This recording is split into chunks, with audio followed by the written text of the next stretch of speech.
The wind came down from the mountains like a living thing that morning, hungry and mean. Silas Boone stood on the porch of his ranch house, coffee gone cold in his hand, watching the valley turn gray under the weight of incoming weather. He'd seen storms before. Hell, he'd survived worse than weather. But something about this one felt personal, like it was coming for someone specific. That's when he saw Earl Tanner riding past on the main road. Earl wasn't alone. Behind him, clinging awkwardly to the saddle of a second horse, was a woman Silas had never seen before. She wore a dark travel cloak too thin for November cold, and even from a distance, Silas could see her shivering. Her face was pale, almost ghostly, against the dull wool, and her hands gripped the saddle horn with the kind of desperation that said she didn't trust horses, or maybe didn't trust the man leading her. Silas knew what she was. Mail-order bride. Earl had been talking about it for months down at the trading post, bragging to anyone who'd listen about the woman coming west to marry him. Good stock, Earl had said, like he was buying livestock. Young, healthy, won't cost me much to keep. The memory made Silas's jaw tighten. He'd said nothing back then, same as everyone else. Out here you didn't interfere in another man's business. That was the code. Mind your own affairs, survive your own winters, and let every man reap what he planted. But now, watching that woman struggle to stay upright in the saddle, something turned over in Silas's chest. Something he thought had frozen solid 3 years ago when he buried his wife and daughter. He went inside, poured the coffee out, told himself it wasn't his concern. 2 hours later, Earl Tanner rode back past the ranch, alone. The second horse trailed behind him, riderless.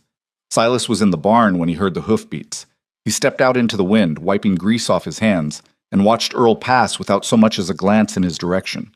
The man's face was set hard, angry, like he'd just finished an argument he hadn't won. The woman's cloak was still tied to the empty saddle. Silas stood there long after Earl disappeared down the valley road. The wind picked up, colder now, sharp enough to cut through wool and leather. Snow was starting to fall, just a few flakes at first, testing the air, but Silas knew what was coming. He'd lived here long enough to read the sky like a book. This wasn't going to be one of those soft snows that dusted the ground and melted by noon. This was going to be a killer. He thought about the woman. He thought about Earl riding back alone. He told himself again that it wasn't his business. But that night, when the blizzard hit with the force of a sledgehammer, Silas couldn't sleep. He lay in bed listening to the wind tear at the walls, watching shadows twist across the ceiling, and all he could see was that woman's face. Pale, frightened, shivering in a cloak that wouldn't keep a dog warm. Where had Earl left her? Why had he come back alone? The questions burned hotter than the stove in the corner. By the time dawn broke, gray and grudging, barely lighter than the night, Silas had made his decision. He saddled his best horse, a sturdy roan mare named Constance, who didn't spook easy, and rode out into the aftermath of the storm. The world had turned white overnight. Snow lay 3 feet deep in places, drifted higher where the wind had piled it against rocks and fence lines. The cold was so brutal it made his teeth ache, even with a scarf wrapped over his face. He knew where Earl had been heading. There was only one place on that road Earl might stop, the old railside shelter, half a mile past the fork. It had been abandoned for years, ever since the railway company shifted their line south. Nothing left there now but rotting wood and broken glass. And maybe a woman with nowhere else to go. The ride took longer than it should have. Constance struggled through drifts that came up to her chest, snorting clouds of steam into the frozen air. Silas's hands went numb inside his gloves. His face felt like stone. But he kept going, because the alternative, going home and pretending he hadn't seen anything, was worse than frostbite. When he finally reached the shelter, his heart dropped. The building was half buried in snow. One wall had collapsed entirely, and the roof sagged under the weight of ice. It looked like a carcass, something dead and picked clean. Silas dismounted, his boots punching through the snow crust, and waded toward the entrance. That's when he saw her. She was crumpled against the doorway, half inside and half out, like she'd tried to crawl to safety but didn't have the strength to finish. Snow had drifted over her legs and part of her back. Her hair, dark, maybe brown, hard to tell under the frost, spread across the ground like spilled ink. She wasn't moving. Christ, Silas breathed, and the word came out broken. He dropped to his knees beside her, his hands shaking as he brushed snow off her face. Her skin was gray-blue, cold as marble. For a terrible moment, he thought he was too late, that he'd ridden all this way just to find a corpse. Then her eyelids fluttered. "Don't," she whispered. The word was so faint he almost missed it. Don't send me back. Her eyes opened just a crack, enough for him to see they were green. A startling, bright green, vivid even in the shadow of death. I'm not sending you anywhere, Silas said roughly. Except home. My home, you hear me? She didn't answer. Her eyes slid shut again. Silas didn't waste time checking for injuries or asking questions. He scooped her up. She weighed almost nothing, just bones and cold skin wrapped in damp wool, and carried her to Constance. Getting her onto the horse took effort. She was limp as a rag doll, and the mare danced nervously at the smell of near death. But Silas managed, holding the woman in front of him with one arm while he gripped the reins with the other. The ride back was a nightmare. She barely breathed. Twice he thought she'd stopped altogether, and he had to press his fingers against her throat to feel the faint flutter of her pulse. The wind screamed around them, and the snow started falling again, thick and heavy. Silas couldn't feel his feet anymore. Couldn't feel much of anything except the woman's weight against his chest and the stubborn, furious determination not to let her die. By the time they reached his ranch, the storm had swallowed the world whole. Silas half fell off Constance, dragging the woman with him, and kicked open the door to his house. He carried her straight to the fireplace and laid her on the rug in front of the flames. Her lips were blue. Her fingers were white. He'd seen frostbite before. He knew what happened to people who froze too long. Moving fast, Silas stripped off her wet cloak and dress. He didn't let himself think about propriety, not when her life was hanging by a thread, and wrapped her in every blanket he owned. He built up the fire until it roared, heat rolling through the room in waves. Then he heated water and carefully, methodically, began warming her hands and feet with damp cloths. It took hours. Hours of waiting, watching, wondering if he'd been too late after all. But slowly, impossibly, color started creeping back into her face. Her breathing deepened, her fingers twitched, and finally, when the sun was setting behind the storm clouds and the house was warm as summer, her eyes opened. She stared at the ceiling for a long moment, confused, like she didn't know where she was or how she'd gotten there. Then her gaze slid sideways and found Silas sitting in a chair nearby, exhausted and filthy and still wearing his coat. "You," she said. Her voice was hoarse, barely more than a rasp. "Me," Silas agreed. "You brought me here." "Didn't have much choice. You were about 2 minutes from dead." She closed her eyes, and for a second he thought she'd passed out again. But then she spoke, so quietly he had to lean forward to hear. "Why?" The question caught him off guard. Why? As if saving someone's life needed justification. "Because leaving you there would have been murder," he said finally. "And I'm not Earl Tanner." Her eyes snapped open at the name. Fear flashed across her face, sharp and raw. "He left me," she whispered. "He brought me all the way out here, and then he just left me." Silas's hands curled into fists. "I know. I told him I might not be able to have children. The doctors back east said it was unlikely. So I told him the truth before we married because I thought," her voice cracked, "I thought honesty mattered." "It does. Not to him." She turned her face away. "He called me useless. Said he didn't need a wife he couldn't breed. He told me to get off the horse and wait at the shelter while he figured things out. I waited. The storm came. He never came back." Silas felt something hot and vicious rise in his throat. He'd known Earl was a bastard, but this was something else entirely. This was cruelty dressed up as practicality, evil masquerading as common sense. "What's your name?" he asked. She hesitated, like even that small piece of information was dangerous to give. "Mara," she said finally. "Mara Quinn." "I'm Silas Boone. And Mara Quinn, you're going to stay here until you're strong enough to decide what happens next. Understood?" She looked at him then, really looked, her green eyes searching his face for lies or traps or hidden intentions. Whatever she saw must have satisfied her, because she nodded. "Understood," she whispered. "Osht." The next 3 days passed in a blur of silence and careful routine. Mara slept most of the first day, waking only to drink broth and water before collapsing back into exhausted sleep. Silas didn't push. He'd seen enough trauma to know the body needed time to heal, and healing wasn't something you could rush. He kept himself busy with chores, feeding the horses, checking the cattle that huddled together against the wind, repairing a section of fence that had blown down in the storm. Physical work helped. It always had. When his hands were occupied, his mind couldn't wander into the dark places where his wife and daughter still waited, frozen in memory. But every few hours, he found himself glancing back at the house, checking the windows, making sure smoke still rose from the chimney, making sure Mara was still there. On the second day, she managed to sit up. Silas came inside to find her perched on the edge of the couch, wrapped in blankets, staring at the fire with an expression he couldn't read. "You should be resting," he said. "I've rested enough." She didn't look at him. "I need to leave soon." "Leave? You can barely stand." "Doesn't matter. I can't stay here. People will talk. Earl will come looking. I'll ruin you." Silas set down the bucket of water he'd been carrying and crossed his arms. "Let them talk. Let Earl come. And as for ruining me," he shook his head. "I've been ruined before. I survived." That got her attention. She turned to look at him, and for the first time since he'd pulled her out of the snow, there was curiosity in her eyes instead of fear. "What happened?" she asked. Silas didn't answer right away. He walked to the window and stared out at the white expanse of his land, the mountains rising like teeth in the distance. "My wife and daughter died 3 years ago," he said finally. "Fever. There was nothing I could do except watch them slip away. After that, I stopped caring much about what people said or thought. Stopped caring about most things, actually. But you cared enough to come looking for me." "Yeah." He didn't know how to explain it, didn't fully understand it himself. "I guess I did." Mara was quiet for a long moment. Then, softly, "Thank you." Silas nodded but didn't turn around. Gratitude made him uncomfortable. He hadn't saved her to be thanked. He'd saved her because leaving her to die would have made him the kind of man he refused to become. On the third day, Mara stood. Silas was outside chopping wood when he saw her through the window, gripping the back of a chair for support, testing her weight on legs that still shook.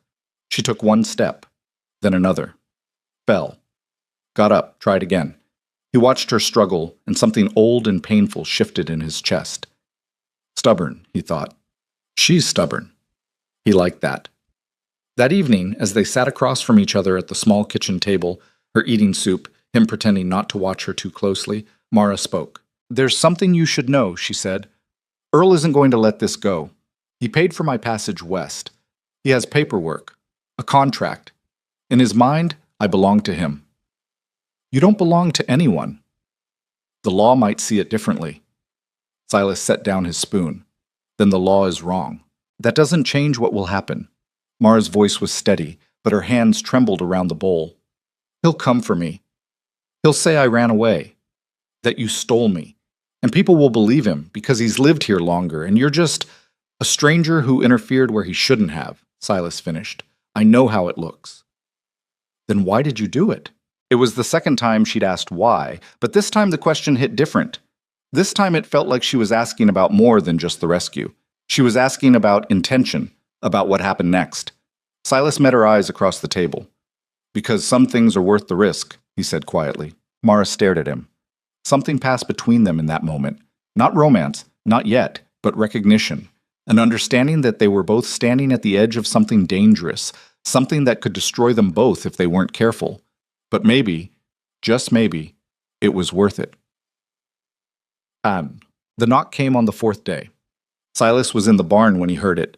3 sharp raps on the front door, deliberate and loud. He set down the harness he'd been mending and walked toward the house, already knowing who it would be. Earl Tanner stood on the porch, hat in hand, face set in an expression of false concern. Behind him stood the sheriff, a lean man named Carson with tired eyes and a badge that had seen better days. "Silas," Earl said, his voice dripping with fake friendliness. "We need to talk." Silas didn't invite them in. He stepped onto the porch and closed the door behind him. "Talk then." Earl's smile didn't reach his eyes. "I'm looking for someone, a woman. She went missing a few days ago during the storm. I'm worried sick about her." "That's so." "Yes, her name's Mara Quinn, my fiancée. We were traveling together when she got confused, wandered off. I've been searching everywhere." Earl paused, letting the lies settle into the cold air. "I heard you might have seen her." Silas looked at the sheriff. Carson shifted uncomfortably, clearly wishing he was anywhere else. "Who told you that?" Silas asked. "Does it matter?" Earl's voice hardened.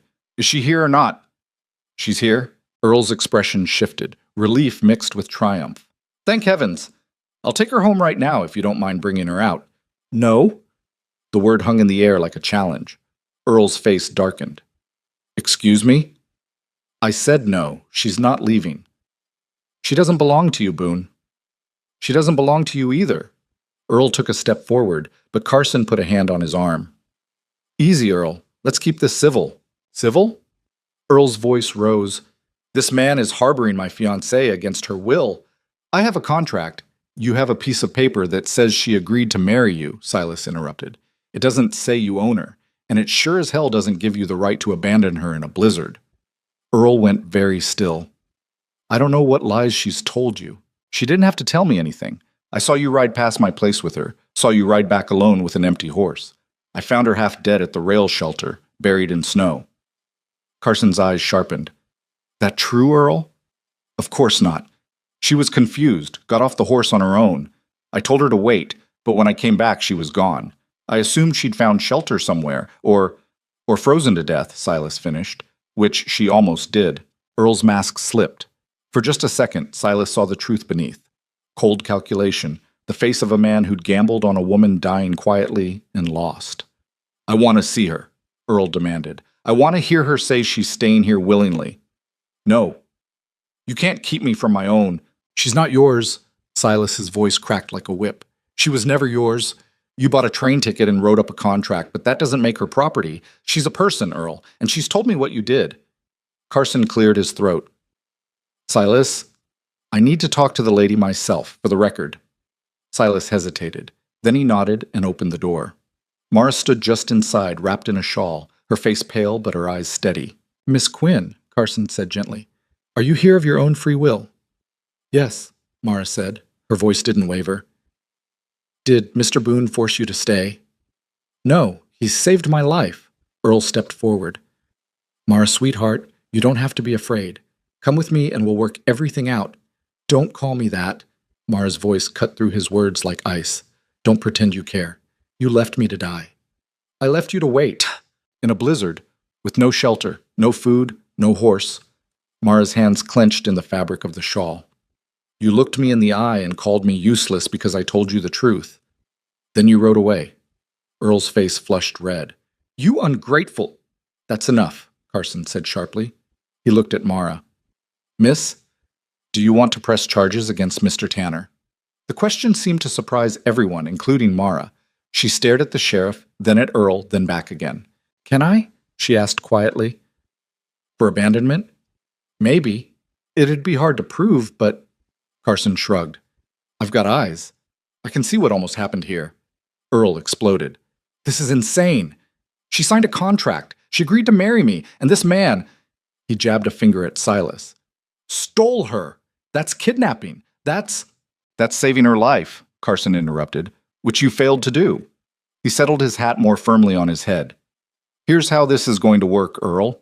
Miss Quinn stays where she wants to stay. If she decides to leave with you, that's her choice. But you don't get to demand anything. And if I hear you've been harassing her or Mr. Boone, I'll be back with more questions. Understood? Earl's jaw worked.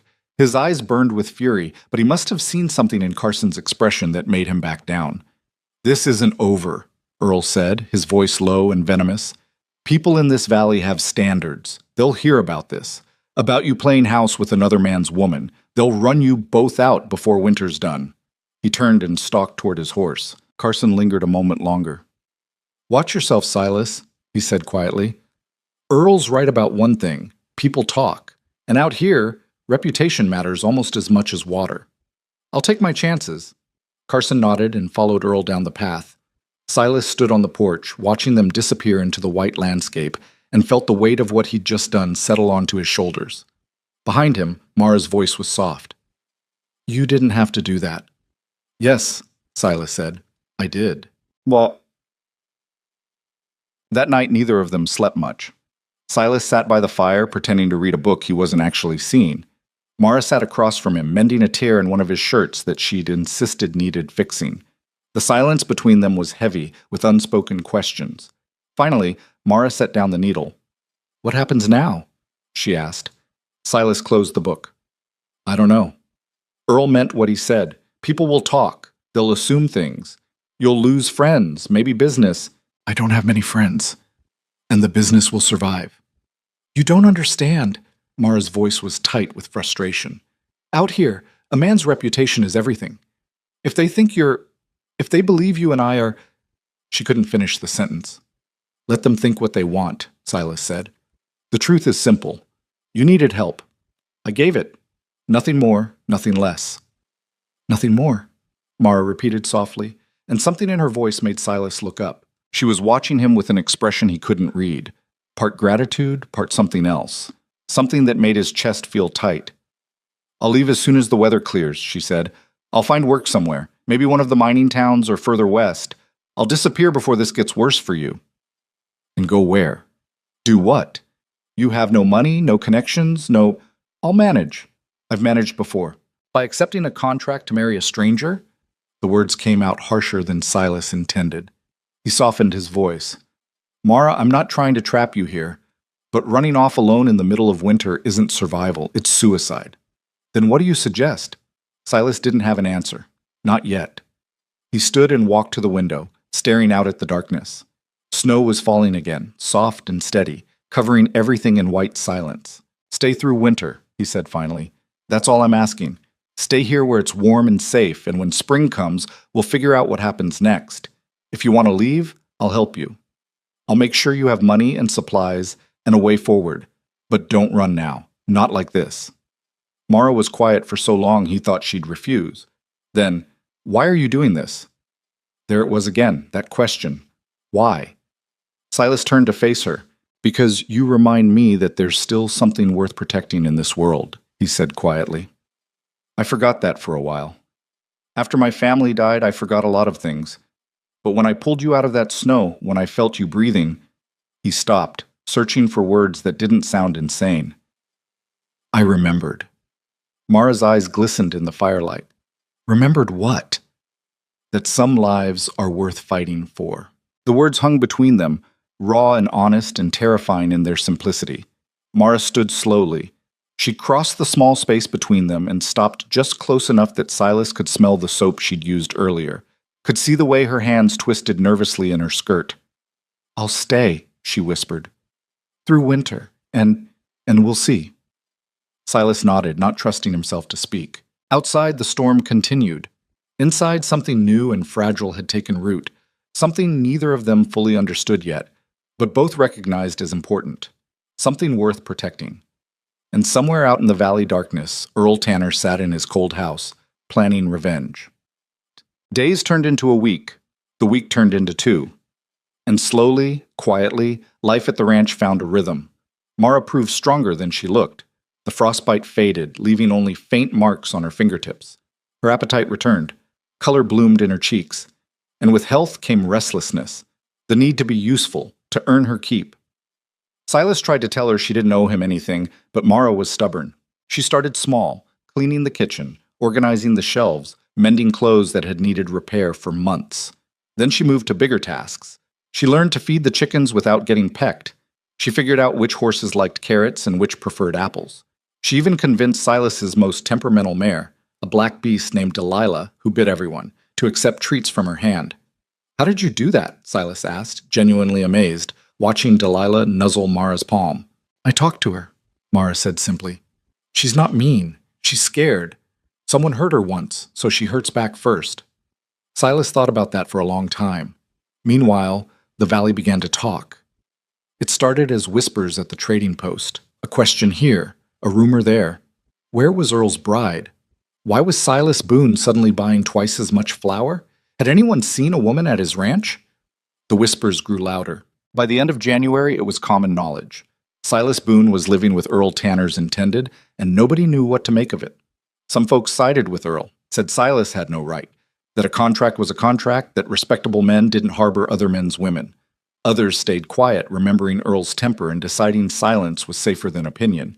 But a few, just a handful, wondered out loud what kind of man left a woman to freeze. The first confrontation happened at the feed store. Silas was loading supplies onto his wagon when 3 men approached. He recognized them. Tom Ridley, a farmer who owed Earl money. Jack Prentice, Earl's cousin.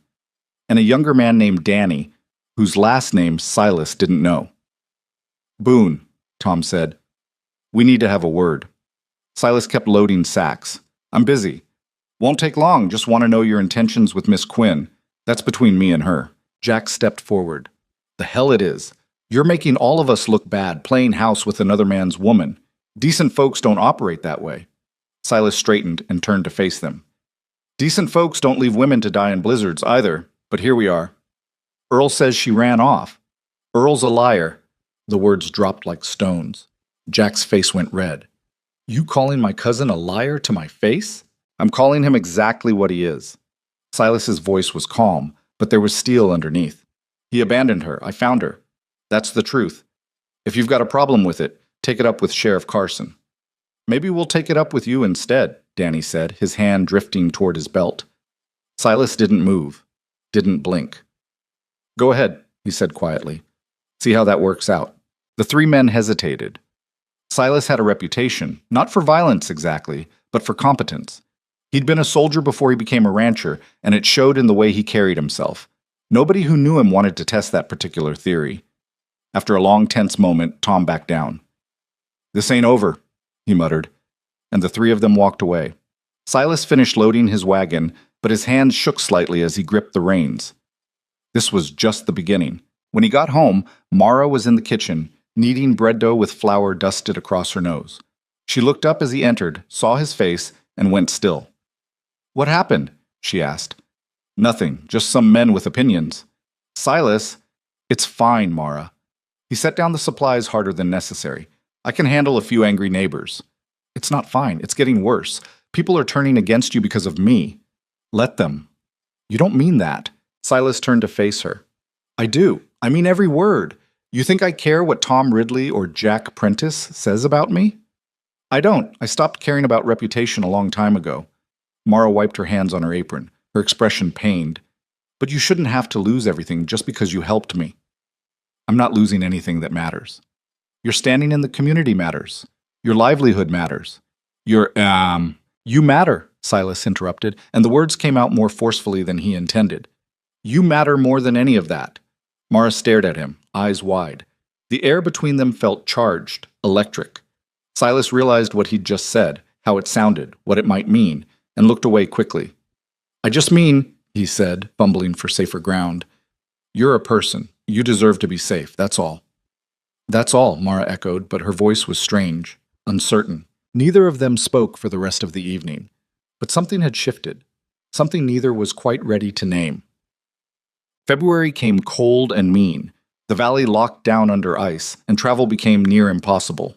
Silas and Mara were effectively isolated, cut off from the rest of the settlement, and for a while that felt like mercy.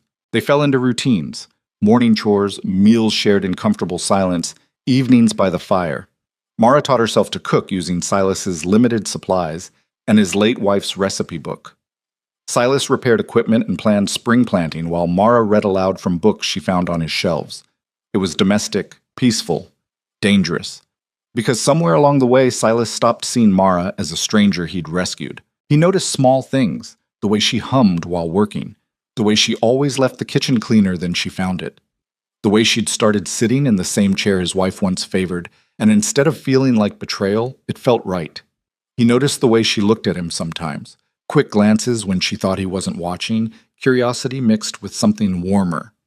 And he started to realize that keeping her through winter wasn't about duty anymore. It was about not wanting her to leave. One night, during a particularly brutal storm, the stove started smoking. Silas scrambled to adjust the flue while Mara opened windows to let out the acrid smell. They worked together, coughing and laughing despite the chaos, and when the smoke finally cleared, they collapsed onto the couch, exhausted and slightly giddy. That was exciting, Mara said, wiping tears from her eyes. That's one word for it. They sat there catching their breath, and suddenly Silas became aware of how close they were, their shoulders touching, her hair falling loose from its pins, wild and dark against the pale fabric of her dress. Mara turned to look at him. Silas, she said quietly, I need to ask you something. All right. Why haven't you? I've been here for weeks now. You could have... She stopped, struggling with the words. You could have demanded things from me. Payment for your help. You could have treated me like Earl did, like I was something you owned, but you haven't. Why? Silas felt something tighten in his chest. Because that's not what this is, he said. You're not here to repay a debt, Mara. You're here because you needed somewhere safe and I had space, that's all. Is it? She was looking at him intently now. Is that really all this is? The question hung in the air between them, heavy with implications. Silas knew he should say yes, should keep the boundaries clear, should protect both of them from whatever this dangerous thing was that had started growing in the spaces between their words. But he was tired of lying. No, he admitted. It's not. Mara's breath caught. Then what is it? I don't know yet. They sat there in the firelight, close enough to feel each other breathing, and neither moved away. Outside, the storm howled. Inside, something new was being born, fragile and uncertain, but undeniably real. And in the valley beyond, Earl Tanner continued to plot. The confession, if that's what it was, changed nothing and everything at once. Silas and Mara went back to their routines the next morning, but the air between them felt different, charged, like the moment before lightning strikes when the whole world holds its breath. They were careful around each other now, overly polite, as if acknowledging the truth out loud had made them both suddenly afraid of what it meant. Mara threw herself into work with an intensity that bordered on frantic. She scrubbed floors that didn't need scrubbing, reorganized shelves that were already organized, and spent hours in the barn brushing horses until their coats gleamed. Silas watched her from a distance and understood what she was doing. She was trying to outrun the feeling. He recognized the tactic because he'd used it himself for 3 years after Sarah and Emma died. It didn't work then. It wouldn't work now. But he let her try. The first crack in their carefully maintained distance came on a gray afternoon in early March when Silas found Mara standing in the doorway of the small bedroom that had once belonged to his daughter. She had a dustcloth in one hand and tears running silently down her face. "I'm sorry," she said when she noticed him. "I didn't mean to. I was just cleaning and I saw the toys and I—" "It's all right." Silas's voice came out rough. He hadn't been in that room since the funeral. "She was young," Mara said, looking at the small wooden horse on the shelf, the rag doll sitting in a tiny chair. "Your daughter?" "5. Emma was 5. "And your wife?" "Sarah." The name felt strange on his tongue. He hadn't said it out loud in months. "She was 32 when the fever took her. Took them both, 3 days apart." Mara turned to face him fully. "I shouldn't have asked. It's none of my business. You live here now. It's your business too." Something flickered across her face at that. Surprise, maybe, or something softer. "I'm not trying to replace them. I know that. But I feel like I'm intruding on something sacred." Silas stepped into the room for the first time in 3 years. Dust motes danced in the weak sunlight filtering through the window. Emma's toys sat exactly where she'd left them, frozen in time, waiting for a little girl who would never come back to play. "Sarah would have liked you," he said quietly. "She had a thing about strays, always bringing home injured birds, abandoned kittens, anything that needed help. Drove me crazy sometimes, all those creatures to care for." He picked up the wooden horse, felt the smooth grain under his fingers. But she was right more often than not. Things deserve a chance. People deserve a chance. "Is that what I am?" Mara asked. "A stray?" "No. You're someone who got dealt a bad hand and refused to fold." Mara was quiet for a long moment. Then, "What happened to all the animals? The ones she saved?" "Most of them healed and moved on. A few stayed. There's a 3-legged cat that still lives in the barn. She won't let anyone touch her except—" He stopped, swallowed hard. "Except Emma. I've seen her, the orange one. That's her, Rusty. She let me pet her yesterday." Silas looked at Mara in surprise. "She did?" "Just for a second. Then she ran off, but she didn't hiss." Something about that felt important, though Silas couldn't say why. He set the horse back on the shelf carefully. "You don't have to clean in here if it's too hard," Mara said. "I can do it." "No, I need to." He looked around the small room, at the pieces of a life that had ended too soon. "I've been treating this place like a shrine. That's not what Sarah would have wanted." "What would she have wanted?" "For me to keep living." The words hung in the air between them, honest and raw and terrifying in their simplicity.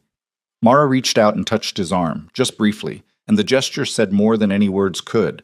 Then she left him alone with his ghosts, and Silas stood there in the fading light, feeling something inside him start to thaw. The peace didn't last long.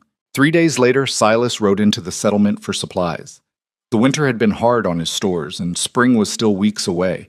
He needed flour, salt, coffee, and ammunition for the rifle. Basic necessities. He'd made the trip alone, leaving Mara at the ranch with strict instructions to keep the doors locked and not answer for anyone.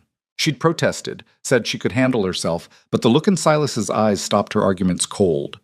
Earl hadn't shown his face in weeks, and that silence worried Silas more than threats would have. The settlement was small, barely more than a dozen buildings clustered around a dirt crossroads, but it served the scattered ranches and farms for 30 miles in every direction. The trading post anchored one corner, the sheriff's office another. A church nobody used much except for weddings and funerals stood at the far end. Between them sat a saloon that did steady business regardless of season. Silas tied Constance to the post outside the trading post and went inside. The conversation died the moment he entered. 4 men stood near the counter and all of them turned to stare. Silas recognized Tom Ridley and Jack Prentice from the confrontation at the feed store. The other 2 were strangers, probably drifters or hired hands passing through. Behind the counter, old Samuel Pierce cleared his throat uncomfortably. "Silas, didn't expect to see you today." "Need supplies, Sam." "Right, of course." Sam moved to gather items, but his movements were jerky, nervous.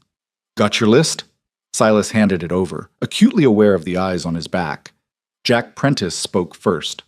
"Heard you're still keeping that woman at your place." Silas didn't turn around. "That's right. Earl's been real patient, waiting for her to come to her senses. But patience runs out.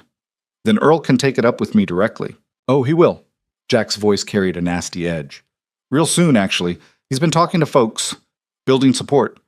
Turns out most decent people don't appreciate a man who steals another man's intended."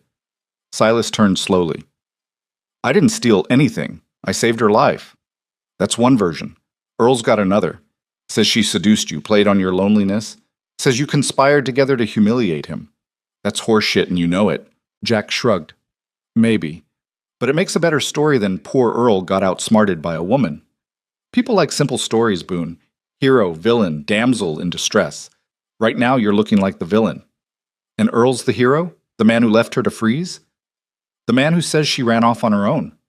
Who's to say different? Just you and her, and you've got reasons to lie." Tom Ridley stepped forward. "Look, Silas, nobody wants trouble. If you just let Earl talk to her, work things out proper.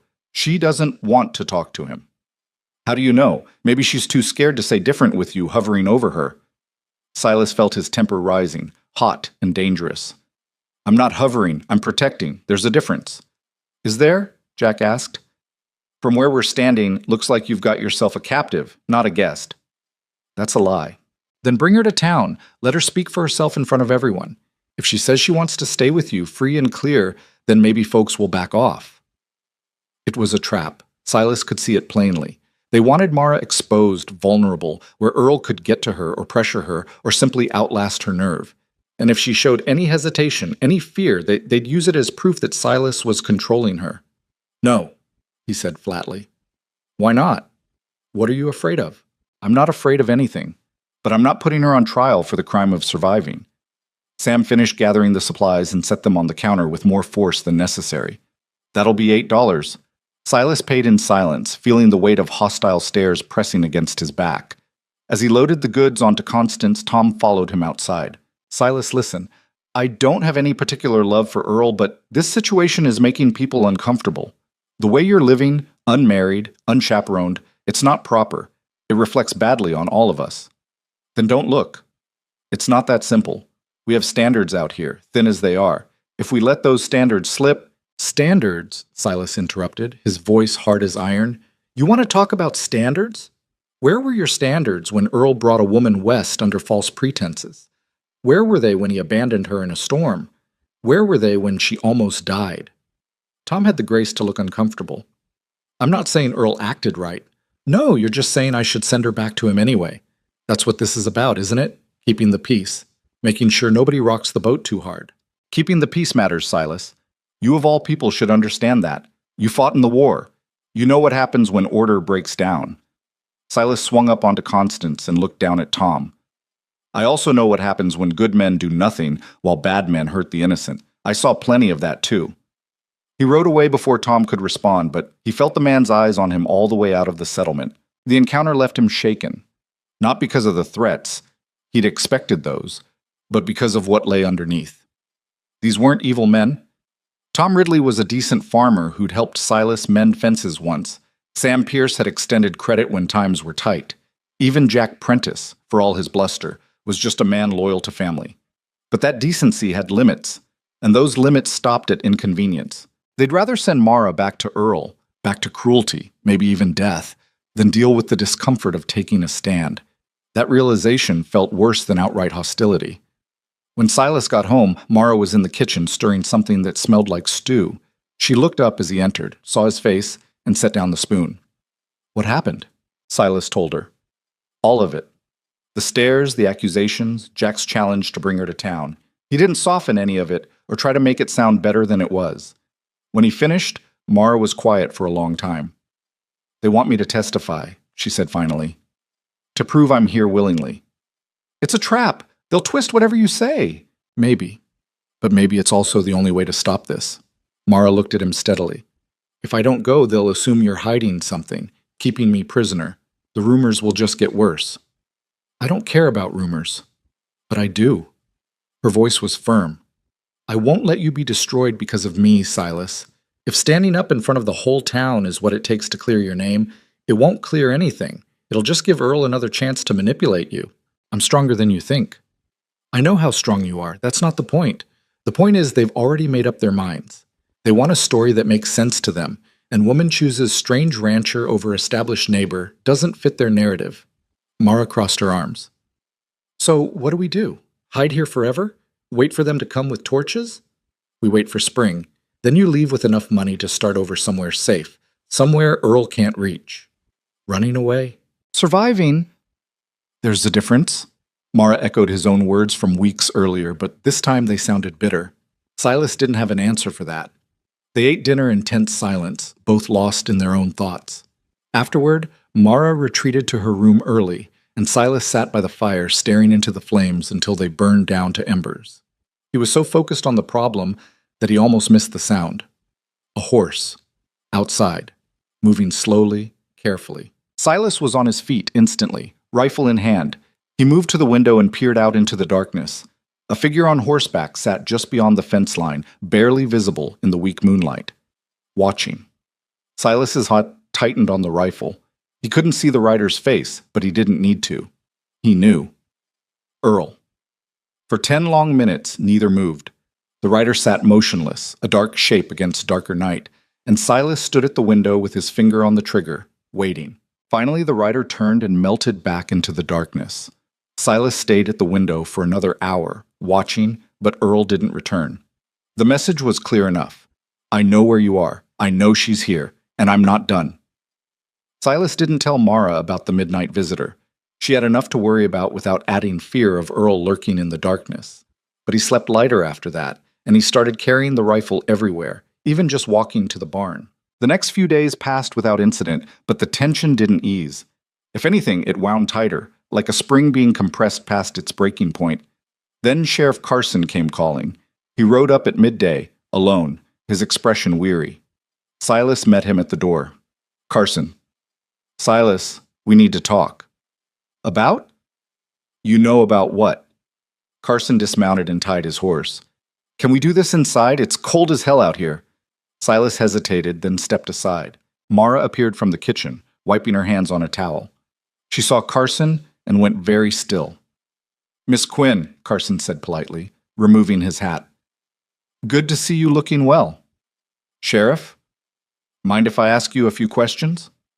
"That depends on the questions." Carson almost smiled. "Fair enough. I'll be direct then. Are you being held here against your will?" "No." "Has Mr. Boone threatened you or coerced you in any way?" "No." "Do you wish to return to Mr. Tanner?" "Absolutely not." Carson nodded slowly. "That's what I figured. But I had to ask, you understand. People are talking, and when people talk loud enough, I have to investigate." "Investigate what?" Mara's voice had an edge now. "I'm a grown woman making my own choices." "I agree with you, Miss Quinn. Problem is, Earl Tanner has filed a formal complaint. Says you're being held unlawfully. Says Silas is preventing you from fulfilling a legal contract." "The contract was for marriage," Mara said, "not slavery. And last I checked, I'm allowed to change my mind about who I marry." "You are. But Earl claims you took his money, Passage West, plus an advance on household expenses. Says that makes it theft if you don't honor the agreement. Silas stepped forward. That's garbage, Carson, and you know it. What I know doesn't matter if it goes to a judge, and Earl's pushing for exactly that. Carson looked genuinely apologetic. Look, I think Earl's a snake, and I think you two are doing your best in a bad situation, but the law is the law. If he can prove she took money with no intent to fulfill her end of the bargain, he's got a case. Intent? Mara's voice rose. I intended to marry him until he abandoned me in a blizzard. Can you prove that's what happened? Silas found me half dead at the rail shelter, which Earl says you went to on your own. His word against yours, and he's lived here 10 years. You've been here 2 months. The unfairness of it hit like a physical blow. Silas saw Mara's face go pale, saw her hands clench into fists. So what happens now? Silas asked quietly. Carson sighed. Earl wants a public hearing, town meeting style. Wants to settle this in front of everyone so there's no question about who's in the right. A trial. Not officially, just a chance for both sides to speak their piece. Then folks can decide who they believe. And if they decide wrong, then I'll have to enforce whatever judgment comes down. Carson looked miserable.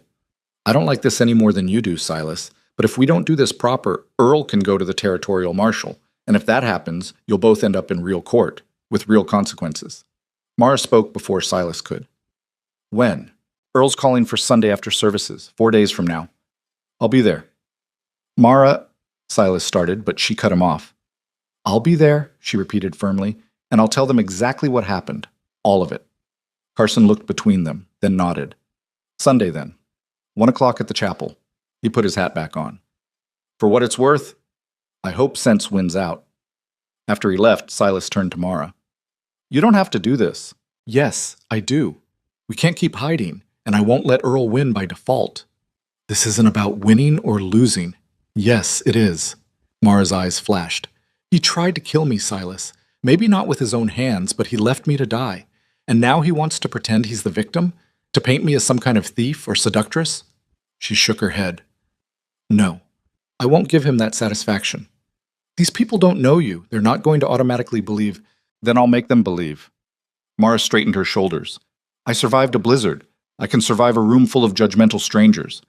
Silas wanted to argue, wanted to find some way to protect her from what was coming, but he saw the determination in her eyes and knew there was no stopping her. She'd made her choice. All he could do was stand beside her when she faced the consequences. The 4 days before the hearing passed in a blur of preparation and mounting dread. Mara rehearsed her story obsessively, practicing in front of Silas, until she could recite every detail without hesitation. Silas tried to prepare her for the hostility she'd face, the questions designed to trap her, the way Earl would twist every word to his advantage, but nothing could really prepare someone for that kind of exposure. On Saturday night, neither of them slept much. Silas sat by the fire cleaning his rifle, not because it needed cleaning, but because his hands needed something to do. Mara paced the small cabin like a caged animal, too restless to sit. Finally, near midnight, she stopped pacing and sat down across from him. What if they don't believe me? She asked quietly.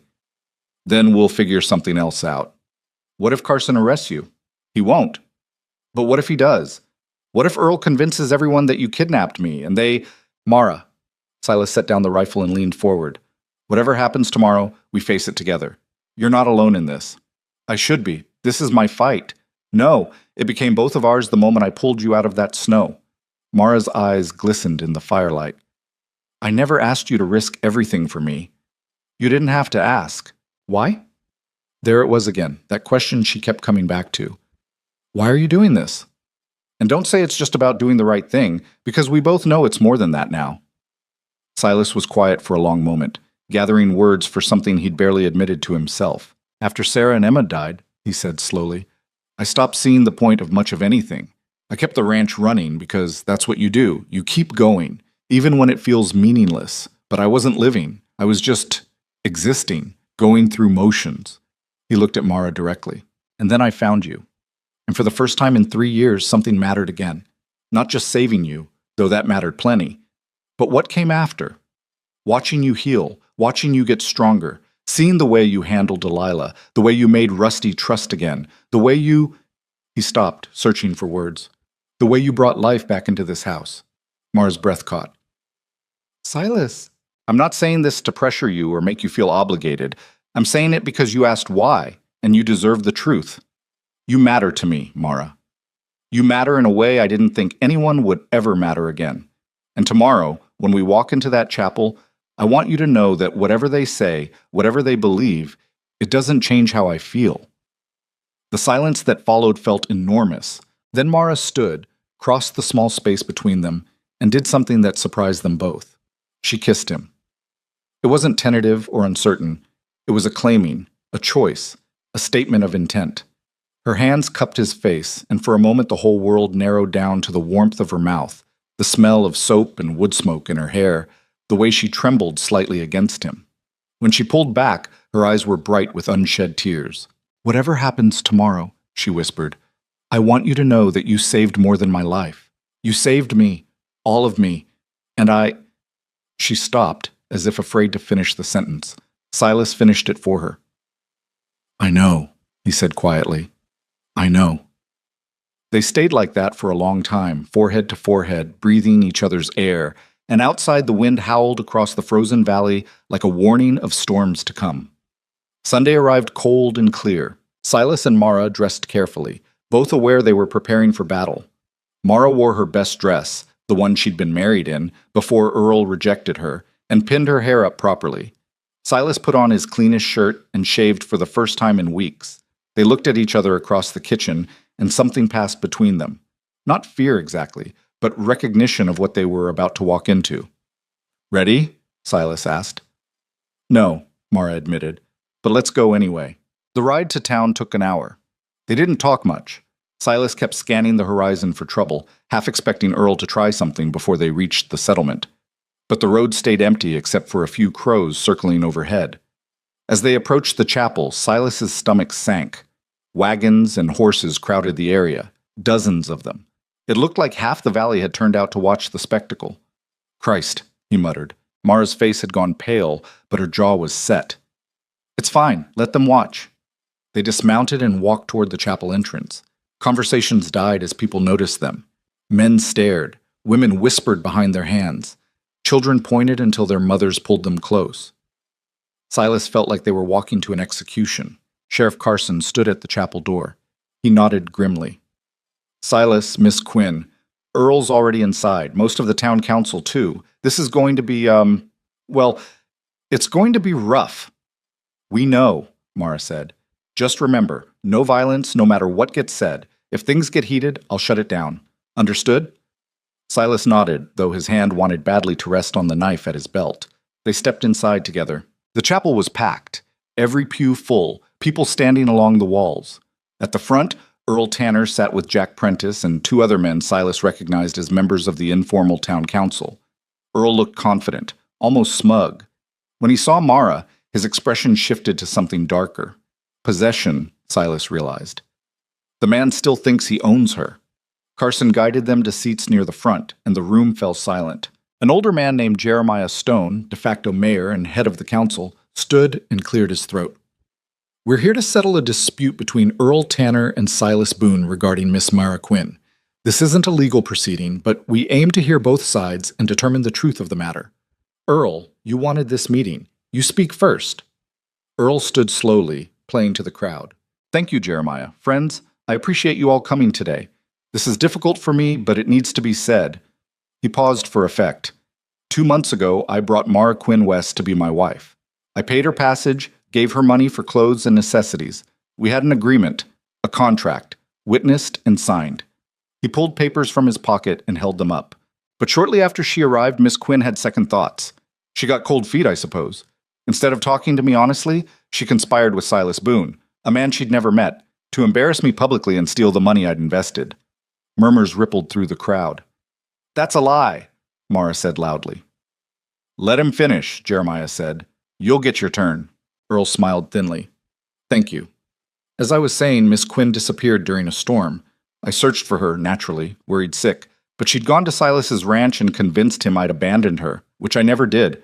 I left her at the shelter temporarily while I went for help, and when I returned, she was gone." "That's not what happened," Mara's voice cracked. "Order," Jeremiah warned. Earl continued. "Now she's living unmarried with a man she barely knows. in what can only be described as scandalous circumstances. I'm not here to judge her morals. Perhaps Silas took advantage of a vulnerable woman. But I'm here to reclaim what's mine by contract and by right.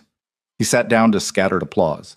Silas felt Mara trembling beside him, rage and disbelief radiating off her in waves. Jeremiah looked at them. Miss Quinn, you want to respond? Mara stood on shaking legs and faced the crowd. And that's when everything truly began to unravel. Mara's hands gripped the back of the pew in front of her so hard her knuckles went white. She looked at Earl, then at the crowd of strangers who held her fate in their hands. And for a moment Silas thought she might bolt. Her breathing had gone shallow, her face bloodless. Then something changed. Her spine straightened, her chin lifted, and when she spoke, her voice carried clear across the chapel. Everything he just said is a lie. The crowd stirred. Earl started to stand, but Jeremiah waved him down. Continue, Miss Quinn. Earl Tanner didn't leave me at the shelter temporarily. He brought me there, told me I was useless because I might not be able to bear children, and rode away. He looked me in the eye and said he had no use for a barren wife. Her voice cracked slightly on the word, but she pushed through. I waited for hours. The storm got worse. I tried to find shelter in the old building, but it was falling apart. I thought I was going to die. That's not, Earl began, but Jeremiah cut him off with a sharp gesture. Let her speak. Mara's eyes found Silas for just a moment, drawing strength, then turned back to the crowd. Silas found me the next morning. I was unconscious, frozen. If he hadn't come looking, I would be dead right now. He saved my life, and he's been protecting me ever since. Not taking advantage, not conspiring, protecting. From what? A woman in the third row called out. From a man who paid good money to marry you? From a man who tried to kill me, Mara shot back. Or do you all think it's acceptable to leave a woman to freeze when she doesn't meet expectations? The question hung in the air. Several people shifted uncomfortably. Earl stood again, his face flushed.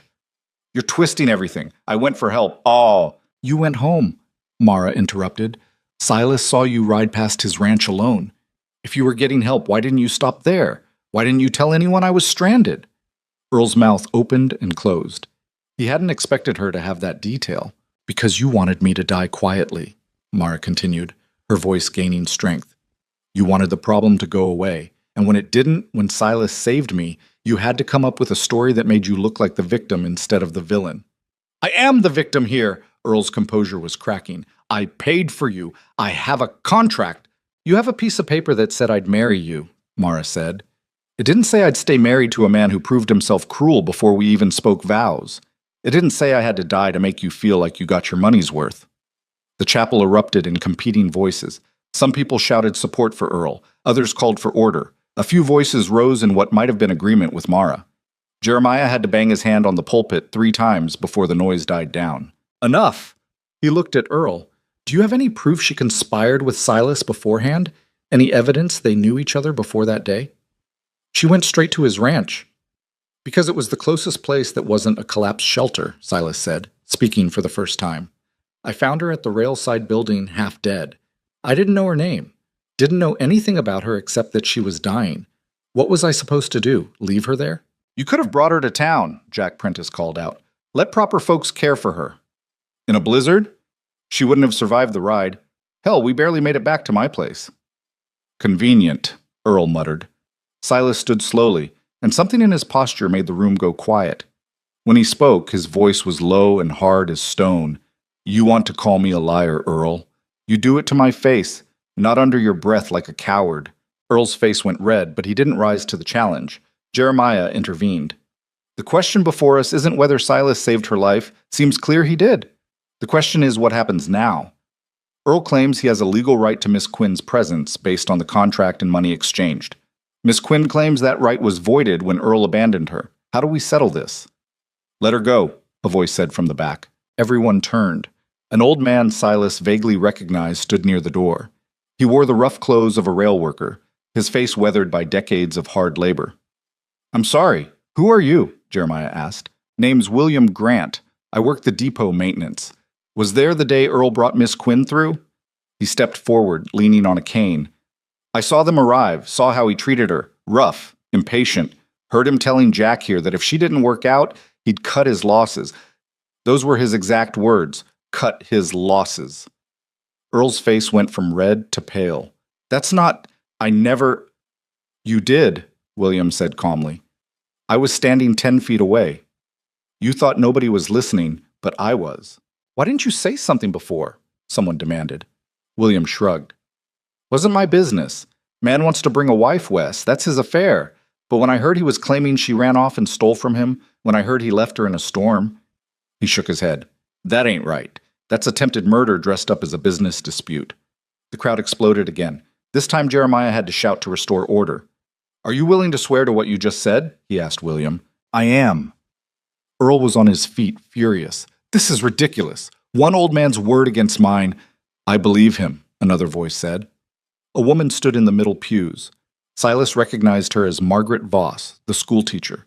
She was older, maybe 50, with iron gray hair and sharp eyes that missed nothing. I've seen Earl Tanner's temper, Margaret said.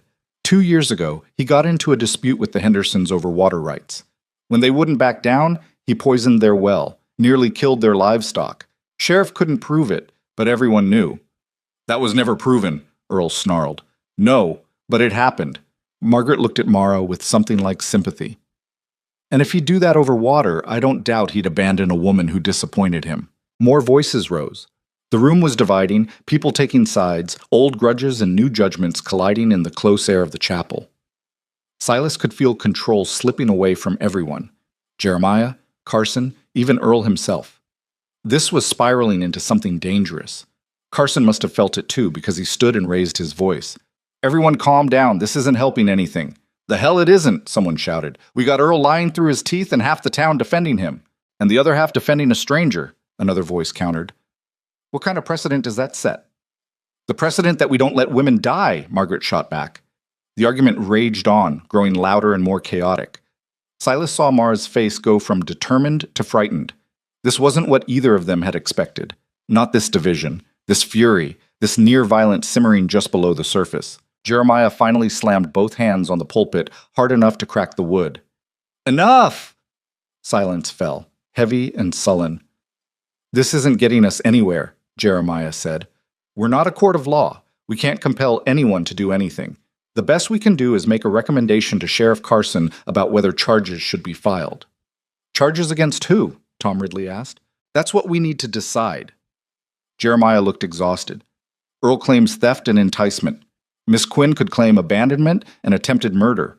Or we could say nobody files charges and let them both go their separate ways. She can't go anywhere, Earl said. She owes me. I owe you nothing, Mara said quietly. The money I spent was spent the moment you decided I wasn't worth keeping alive. The words cut through the remaining noise like a blade. Even Earl seemed momentarily stunned by their simple, brutal honesty. Jeremiah rubbed his face. I'm going to call for a vote among the council members. We'll hear their recommendation, and then Sheriff Carson will decide if there's enough evidence to pursue charges. That's not, Earl started, but Jack put a hand on his arm. The 4 council members, Jeremiah, Tom Ridley, Samuel Pierce, and a rancher named Dutch Kowalski, huddled together at the front. Their conversation was low and intense. Silas watched their faces, trying to read which way it would go. After 5 minutes that felt like hours, they broke apart. Jeremiah faced the crowd. We've reached a decision. By a vote of 3-1, we recommend that no charges be filed against either party. The contract between Earl and Miss Quinn is considered void due to extenuating circumstances. Miss Quinn is free to make her own choices about where she lives and who she lives with. And Earl... Jeremiah paused. Earl, you need to let this go. No. Earl's voice was flat. No, I will not accept. You don't have a choice, Carson said. He'd moved to stand beside Earl, one hand resting casually on his belt near his gun. The council has spoken. I'm not filing charges. It's over. Over? Earl looked around wildly, as if searching for support. She stole from me. She humiliated me. And you're just going to let her walk away? She nearly died because of you, Margaret said. I'd say you're getting off light. Earl's face twisted with rage. For a moment, Silas thought he might actually attack someone. Margaret, Carson, maybe Mara herself. His hand twitched toward his belt, but then Jack pulled him back roughly. Not here, cousin. Not like this. Earl jerked free, but didn't lunge forward. Instead, he turned to Mara, and the look in his eyes made Silas's blood run cold. This isn't over, Earl said softly. You think you won? You think you're safe with your tame rancher? You're not. Neither of you are. That sounds like a threat, Carson said. It's a promise. Earl looked at Silas. You took something from me. I'll take something from you. Maybe not today, maybe not next week. But I'm patient. Silas met his gaze steadily. Come any time, Earl. I'll be ready. Earl smiled, a cold, dead thing, and walked out of the chapel. Jack and several others followed, the door slamming behind them hard enough to shake the walls. The remaining crowd sat in stunned silence. Finally, Jeremiah spoke. Meeting adjourned. Everyone go home. People filed out slowly, some casting sympathetic glances at Mara, others looking at Silas with something between respect and concern. William Grant nodded to them as he passed. Margaret Voss stopped briefly. If you need anything, Miss Quinn, you come find me. Don't let the bastards grind you down. Thank you, Mara whispered. When the chapel was finally empty except for them and Carson, the sheriff approached. You two need to be careful, he said. Earl meant what he said. He's going to come after you, one way or another. I know, Silas said. Can you arrest him for threatening us? Mara asked. Carson shook his head. Not unless he acts on it. Best I can do is keep an eye on him, but I can't watch him every minute. He looked at Silas. You still have that rifle? Always. Keep it close. And maybe don't leave Miss Quinn alone at the ranch for a while. I won't. Carson nodded and left them standing in the empty chapel, the afternoon sun slanting through dirty windows to paint strange shadows across the floor. Mara's legs suddenly gave out. Silas caught her before she hit the ground and guided her to a pew. She sat heavily, her whole body shaking. It's over, she said, but her voice held no relief. Why doesn't it feel over? Because it's not, Silas said honestly. Earl's not going to let this go. We bought time, that's all. Time for what? To figure out what comes next. Mara looked at him, and her eyes were full of exhaustion and fear and something else, something that looked almost like despair. What if there is no next, she asked. What if Earl just keeps coming, keeps threatening, until someone gets hurt? What if I've just traded one kind of death for another? You haven't. You don't know that. I do. Silas knelt in front of her, taking her cold hands in his. Because I'm not going to let anything happen to you. Neither is Carson. Neither are Margaret or William or the others who stood up today. You're not alone in this anymore. But you are, Mara said, tears finally spilling over. You're alone because of me. Half the town thinks you're a kidnapper, or worse. Your reputation is ruined. Your business will suffer. And for what? To protect a woman you barely know? I know you plenty. Not enough to risk everything. Silas was quiet for a moment, choosing his words carefully. When Sarah died, I thought my life was over. Not literally, I kept breathing, kept working. But the part of me that cared about anything beyond simple survival, that part died with her and Emma. For 3 years, I walked around like a ghost, and I didn't even realize it. He squeezed her hands gently. Then I found you, and something woke up. Something I thought was dead forever. So don't tell me you're not worth the risk, Mara. Don't tell me I barely know you. I know enough to understand that losing you now would be like dying all over again, and I've already done that once. I'm not doing it again. Mara stared at him through tears, her breath coming in ragged gasps. Why do you have to be so what? Good. The word came out broken. Why can't you be like everyone else? Why can't you just protect yourself and let me go? Because I'm not everyone else, and neither are you. They sat there in the quiet chapel, holding on to each other while the sun moved across the floor and the day stretched toward evening. Outside, wagons rattled away and voices faded. The settlement returned to its normal rhythms, the drama of the afternoon already becoming story, becoming gossip, becoming history. But for Silas and Mara, nothing felt settled. Everything felt like a held breath, waiting for the storm to break. The ride home was long and tense. They both kept checking over their shoulders, expecting Earl to appear from behind every rock and tree. But the road stayed empty, and they reached the ranch without incident as dusk gathered in the valleys. Silas helped Mara down from her horse, and she swayed slightly. The adrenaline that had carried her through the hearing was wearing off, leaving exhaustion in its wake. Go inside, Silas said. I'll take care of the horses. I can help. Mara, inside. Rest. She was too tired to argue. She stumbled into the house while Silas led the horses to the barn. As he unsaddled Constance and rubbed her down, his mind worked through possibilities and scenarios. Earl would come. That wasn't a question. The only questions were when and how. A direct attack seemed unlikely. Earl was cruel, but he wasn't stupid. He'd lost public support, and any obvious violence would bring Carson down on him immediately. No, Earl would be subtle, careful. He'd wait for an opportunity, a moment when guards were down or witnesses were absent. Which meant Silas couldn't afford to let his guard down at all. He finished with the horses and checked the property perimeter, all the fences, the approach roads, the sight lines. Everything looked normal, but that didn't mean much in the dark. Earl could be watching right now, from any of a dozen hidden positions, and Silas would never know. The thought made his skin crawl. When he finally went inside, he found Mara sitting at the kitchen table, staring at nothing. She'd changed out of her good dress into something plain and practical, but she hadn't bothered to take down her hair. It hung in a messy bun, pins falling loose. "You should eat something," Silas said. "I'm not hungry." "You need to eat anyway." "Why?" Mara's voice was hollow. "What's the point of taking care of myself if Earl's just going to—" Don't. Silas sat down across from her. "Don't give him that power. Don't let him make you stop living before he's even tried anything." "I'm scared, Silas." "I know, so am I." That admission seemed to surprise her. "You are." "Of course I am. I'm terrified that I won't be fast enough or smart enough when he comes. I'm terrified that I'll fail to protect you. But being scared doesn't mean we give up. It means we stay alert." Mara's shoulders slumped. "I'm so tired of being alert, of looking over my shoulder, of waiting for the next bad thing to happen." "I know." "Do you? Because you seem so steady, like nothing shakes you." Silas laughed, but there was no humor in it. "I'm good at pretending. Had a lot of practice. But inside?" He shook his head. "Inside, I'm a mess. Have been since the day I buried my family. You are the first thing in 3 years that's made me feel like maybe I could be something other than broken."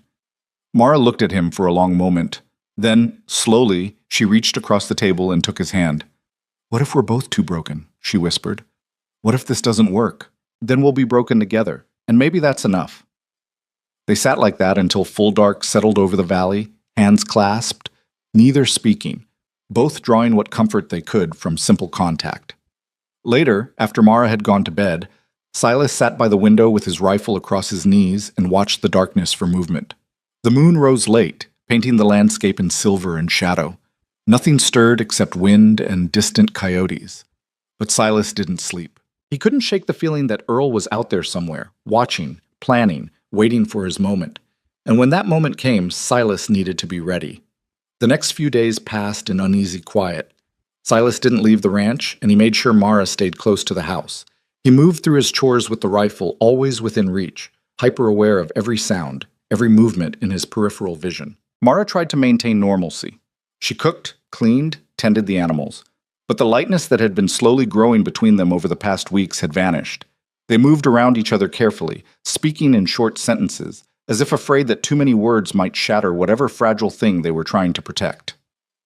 On the third day after the hearing, Sheriff Carson rode out to check on them. "Any trouble?" he asked. "Not yet," Silas said, "but I can feel it coming." Carson nodded.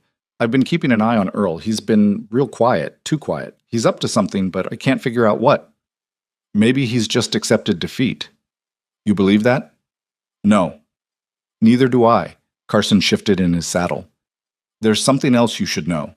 Tom Ridley came to see me yesterday. Said Earl's been talking to people, spreading rumors, saying Miss Quinn bewitched you somehow. That she's the one calling the shots, using you." Silas felt anger flare hot in his chest. "That's horse shit. I know, but some folks are listening. Earl's good at planting seeds of doubt." Carson looked uncomfortable. "There's also talk that you two are living in sin, that it's inappropriate unmarried folks under one roof. We have separate rooms. Doesn't matter to some people. They see what they want to see." Mara appeared in the doorway, having heard the conversation. "What do they want us to do? Get married to satisfy their sense of propriety?" The question hung in the air, and Silas felt something shift in his chest. Marriage. The word echoed strangely, simultaneously absurd and entirely logical. Carson cleared his throat. "I'm not saying what you should or shouldn't do, just passing along what I'm hearing. You two need to make your own decisions." He tipped his hat. "I'll keep patrolling past here when I can, but watch yourselves." After he left, Mara and Silas stood on the porch, neither looking at each other. Finally, Mara spoke. He's right about the gossip. It's not going to stop.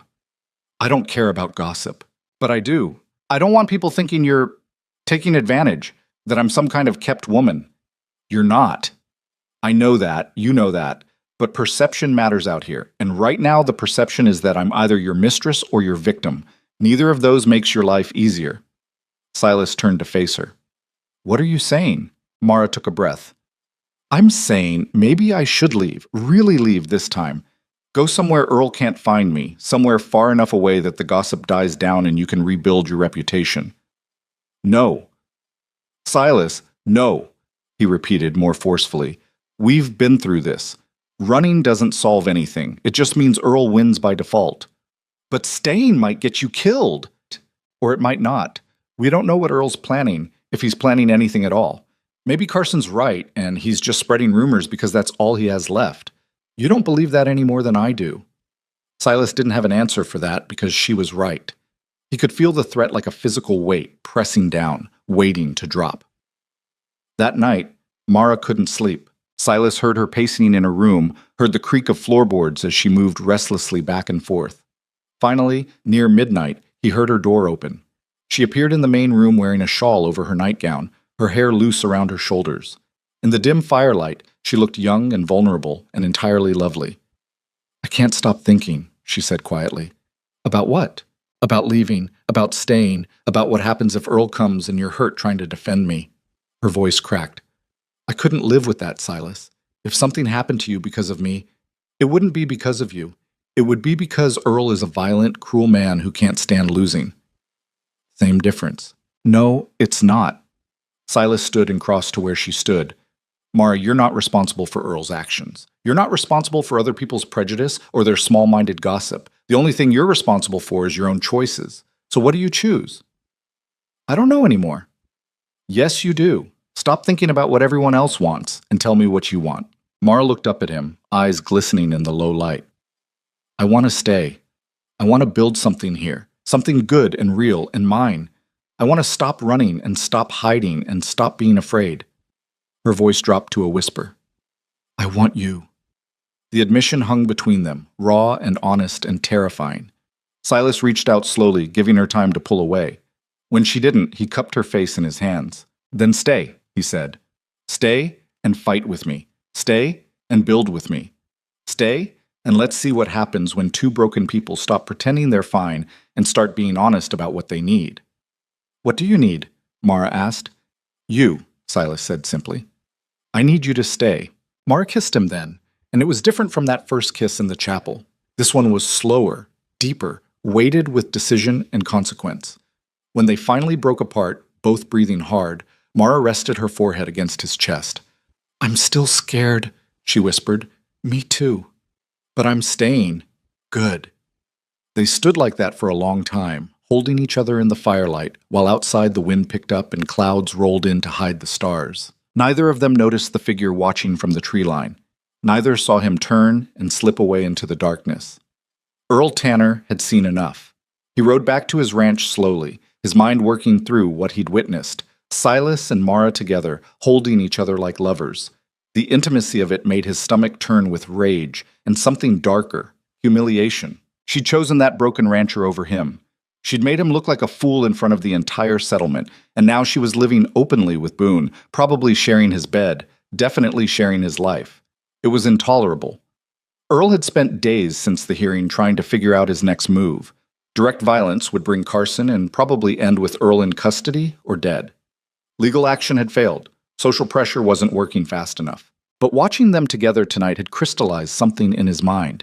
If he couldn't have Mara, if he couldn't drag her back or restore his reputation through legitimate means, then he'd make sure neither of them had anything at all. He'd burn it all down. The idea took shape slowly as he unsaddled his horse and sat in his cold kitchen, staring at the wall. Fire was clean. Fire was final. And fire could look like an accident if done right. Silas's ranch was isolated, surrounded by dry winter grass and timber. A spark in the right place at the right time could spread fast. The house would go up like kindling. Maybe they'd escape. Maybe they wouldn't. Either way, Boone would be ruined. Property destroyed, livestock lost, everything he'd built reduced to ash. And if Mara happened to be inside when it happened? Well, Earl thought coldly, that would just be unfortunate timing. He smiled to himself in the darkness, already planning. He'd need supplies, oil, matches, maybe something to create a delayed ignition so he'd be far away when the flames started. He'd need to watch the weather, wait for a dry night with wind to help spread the fire. And he'd need to be smart about it, leave no evidence, nothing that could tie him to the scene. It would take time to set up properly. But Earl had patience now. He'd wait for the perfect moment. And then he'd take everything from Silas Boone the way Boone had taken everything from him. Back at the ranch, Silas woke with a start just before dawn. He'd dozed off in the chair by the window, the rifle still across his lap. For a moment, he couldn't remember what had woken him. No sound, no movement. Just a feeling. The feeling that something had changed, that whatever fragile peace they'd been living in was about to shatter. He looked toward Mara's door, still closed. She was safe. But for how long? Silas stood and walked to the window, scanning the property in the gray, pre-dawn light. Everything looked normal. The horses were calm in the barn. No tracks in the dirt, no signs of intrusion. But the feeling wouldn't leave him. Something was coming. And when it arrived, it would change everything. The feeling stayed with Silas through the morning, a low hum of unease that wouldn't quiet. He went through his chores mechanically, feeding animals, checking fences, splitting wood, but his attention kept drifting to the horizon, searching for threats that never materialized. Mara noticed. She'd become attuned to his moods over the past weeks, could read tension in his shoulders the way sailors read weather in clouds. "What is it?" she asked as they worked together to repair a broken gate hinge. "Don't know, just a feeling." "About Earl?" "Maybe. Or maybe I'm just waiting for the other shoe to drop." Silas tested the hinge, found it solid, and straightened. "Ever since the hearing, everything's been too quiet. Earl's not the type to accept defeat gracefully. Carson said he's been spreading rumors. Rumors are one thing. I'm worried about what else he might try." Mara set down her tools and wiped sweat from her forehead despite the cold. "We can't live like this forever, Silas, always looking over our shoulders, jumping at shadows. It's not sustainable." "I know. So what do we do?" Silas didn't have an answer. They stood there in the pale March sunlight, both aware that waiting for Earl to make his move put them at a disadvantage, but neither knowing how to force his hand safely. The answer came 2 days later, but not from Earl. Margaret Voss rode out to the ranch on a gray afternoon, her horse picking its way carefully over muddy ground where snow had melted. Silas met her at the fence line, surprised. Margaret rarely left the settlement except for school duties. "Miss Voss, something wrong?" "That depends on your perspective." Margaret dismounted stiffly. "Can we talk inside, preferably with Miss Quinn present?" Inside, Margaret accepted coffee and sat at the kitchen table while Mara joined them. The older woman looked tired, like she'd been wrestling with something heavy. "I'll be direct," she said. "Earl's planning something. I don't know what exactly, but he's been meeting with people. Quiet conversations at odd hours. Money changing hands." "You think he's hiring someone?" Silas asked. "Maybe. Or buying support. Either way, it's nothing good." Margaret sipped her coffee. "There's also talk, more than just gossip now. People saying Miss Quinn should be sent away for her own protection. Others saying you two should marry or separate entirely to stop the scandal." Mara's face flushed. "They want to force us into marriage?" "Some do. Others want you gone. A few just want the drama to end so they can get back to minding their own business." Margaret looked at them both carefully. "What I want to know is what you two actually want, not what you think you should want, or what would make everyone else comfortable. What do you want?" The question hung in the air, heavy with implications. Silas looked at Mara. She looked back, and something unspoken passed between them. "I want to build a life here," Mara said slowly. "I want to stop being afraid, and I want—" She swallowed hard. "I want to do it with Silas, if he'll have me." "Properly?" Margaret pressed. "Marriage proper, I mean, not just cohabitation." Mara's cheeks went red, but she nodded. "If that's what it takes to stop the gossip and protect what we're building, then yes." Margaret turned to Silas. "And you?" Silas felt like the ground had shifted under him. Marriage. The word carried weight he'd thought he'd never lift again after Sarah. But looking at Mara now, strong, stubborn Mara who'd survived freezing and Earl's cruelty and public judgment, he realized the weight wasn't burden. It was anchor. "Yes," he said quietly. "I'd marry her. She's willing to take on a broken-down rancher with more ghosts than sense." "You're not broken down," Mara said. "You're just weathered." Despite everything, Silas almost smiled. "That's a generous interpretation." Margaret set down her cup with a decisive clink. Then here's what I propose. We make this public, official. A proper wedding in the chapel, open to everyone. No more whispers or speculation. You two stand up in front of the whole settlement and declare your intentions honestly. That sounds like another trial, Mara said nervously. No, it's the opposite. It's you two taking control of the narrative instead of letting Earl shape it. Margaret leaned forward. Right now, you're on the defensive. Earl controls the story. The wronged man. The stolen bride. The scandal. But if you marry publicly, if you show everyone that this is a choice both of you are making freely, it undercuts everything he's been saying. Silas saw the logic, but also the risk. It also puts us in one place at one time. If Earl wanted to do something dramatic, Sheriff Carson will be there. So will I. So will William Grant and others who've taken your side. Earl would have to be insane to try anything violent in front of that many witnesses. He might be exactly that insane. Maybe, but hiding hasn't worked. Maybe it's time to stop hiding. Mara reached across the table and took Silas's hand. She's right. We can't keep living in limbo. Either we commit to this, to each other, publicly, or we accept that Earl's already won by making us too afraid to live. Silas looked at their joined hands, thinking about all the ways this could go wrong, but he also thought about what Mara had said that night by the fire, about wanting to stop running, about building something real. All right, he said, we'll do it, but on one condition. What's that? Margaret asked. It happens soon, within a week. I don't want to give Earl time to plan anything elaborate. Sunday, Mara said suddenly. This coming Sunday. Make it happen fast enough that Earl can't organize opposition, but public enough that he can't claim we snuck around. Margaret nodded slowly. Sunday. I'll make the arrangements, talk to Jeremiah, get the chapel reserved, spread the word properly. She stood to leave, then paused. You're sure about this? Both of you? Mara looked at Silas. Silas looked back. We're sure, they said together. After Margaret left, they sat in silence for a long time. Finally, Mara spoke. We're really doing this. Looks like. Are you scared? Terrified, Silas admitted. Not of marrying you, of everything else. Of what comes after. Earl. And whether we can actually make this work. Whether I can be what you need. Mara turned to face him fully. Silas Boone, I've seen you at your worst, grieving, angry, isolated. And you know what? Even at your worst, you're a better man than Earl Tanner on his best day. You're not perfect, and I don't need you to be. I just need you to be honest and present and willing to try. Can you do that? Silas thought about it, really thought about it. Could he open himself up again after 3 years of protective numbness? Could he risk loving someone when loss had nearly destroyed him before? The answer was terrifying. I can try, he said. Then that's enough. The next few days blurred together in a strange mix of preparation and dread. Margaret proved to be a force of nature. By Monday evening, word had spread through the entire valley that Silas Boone and Mara Quinn were getting married Sunday afternoon in the chapel.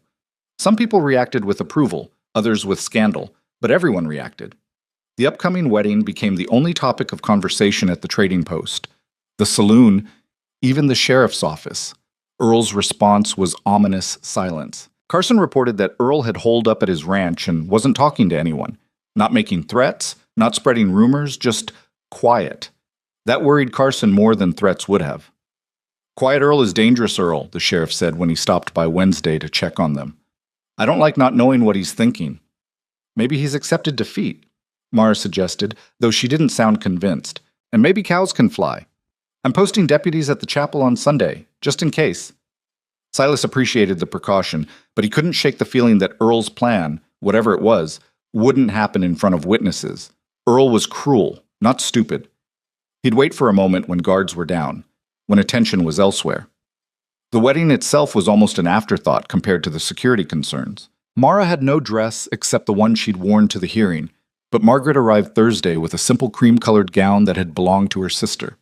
It fit Mara reasonably well with a few quick alterations. Silas brushed out his one good suit and discovered moths had gotten to the sleeves. He spent an evening mending them with Mara's help, both of them sitting by lamplight in domesticity that felt surreal given the circumstances. This isn't how I imagined getting married again, Silas said, as he struggled with needle and thread. How did you imagine it? I didn't. After Sarah died, I figured that part of my life was over. Mara worked on hemming her borrowed dress. Do you feel guilty about moving on? The question was gentle, but it hit hard. Sometimes, Silas admitted. Not about you specifically, but about being happy again when they're not here to be happy with me. Would Sarah want you to be miserable forever? No, she'd probably smack me upside the head for wallowing this long. Then maybe this is what she'd want. For you to keep living. Silas thought about that. Thought about Sarah's laugh, Emma's tiny hand in his, all the moments he'd locked away in memory like precious stones. Would Sarah approve of Mara? He thought she might. They were different women. Sarah had been soft where Mara was sharp, gentle where Mara was fierce, but they shared a fundamental stubbornness about survival. Yeah, he said quietly. Maybe she would. Friday brought unexpected visitors. Silas was working in the barn when he heard horses approaching. Multiple riders. His hand went instinctively to the rifle leaning against the stall. But when the riders came into view, he relaxed slightly. It was Tom Ridley, Dutch Kowalski, and Samuel Pierce, 3 of the 4 council members. Their faces were somber. Silas, Tom said as they dismounted, we need to talk. About the wedding? About Earl. Dutch was a blunt man who didn't believe in dancing around subjects. He came to see each of us yesterday, separately, wanted us to convince you to call it off. And? We told him no. What you and Miss Quinn do is your business. But, Silas could hear the unspoken word hanging in the air. Sam cleared his throat. But he wasn't happy about it. Started talking about how the wedding was a mockery, how you were flaunting your theft of his property in everyone's faces. She's not property. We know that. We told him that. He didn't want to hear it. Tom looked uncomfortable. He also said something strange. Said that sometimes the only way to restore order is to remove the source of chaos. That sounds like a threat. That's what worried us, Dutch said. Earl's always had a mean streak, but he's usually smarter than to threaten people openly. This felt different. Desperate, maybe. Silas felt cold settle into his bones. You think he's planning something for Sunday? Could be. Or could be he's just running his mouth. Tom shrugged. Either way, we wanted to warn you. Carson knows too. He's bringing extra men for security. After they left, Silas told Mara about the conversation. She listened quietly, her face growing paler with each detail. Maybe we should postpone, she said when he finished. That's what Earl wants. He wants us scared and defensive. But if something happens, then we deal with it, together. Silas took her hands. Mara, if we let fear control us, we've already lost. Earl wins without lifting a finger. I don't want anyone hurt because of our wedding. Neither do I. But I also don't want to spend the rest of my life wondering what might have been if we'd just been brave enough to take the chance. Mara searched his face. When did you get so philosophical? About 5 minutes ago. I'm making it up as I go. Despite the tension, she almost smiled. You're terrible at this. At what? Inspirational speeches. Never claimed to be good at them. They stood there holding hands, both scared, both determined, both aware they were walking toward something dangerous but unable to turn back. Saturday night was the hardest. Neither of them slept. Silas sat by the window with his rifle, watching the darkness for any sign of movement. Mara paced the cabin, too restless to sit still. Around midnight, she finally gave up pretending and joined him by the window. Can I ask you something? She said. Always. Do you think we're crazy, getting married when someone's actively threatening us? Silas considered the question seriously. Probably, but I've been playing it safe for 3 years, and all it got me was loneliness and regret. Maybe crazy is what I need right now. That's a terrible endorsement for marriage. Good thing you're stuck with me either way. Am I? Silas looked at her. You want out, Mara. You just say the word. Right now, tomorrow morning, anytime. I meant what I said back at the hearing. You're not obligated to me. You're free to choose. I know. That's why I'm choosing to stay. They lapsed into silence, watching the night slowly give way to gray pre-dawn. When the sun finally broke over the mountains, painting the valley in gold and amber, it felt like a small victory. They'd made it to their wedding day. Now they just had to survive it. The ride into town was tense. Silas drove the wagon with Mara beside him, both of them dressed in their wedding clothes. The rifle sat between them, loaded and ready.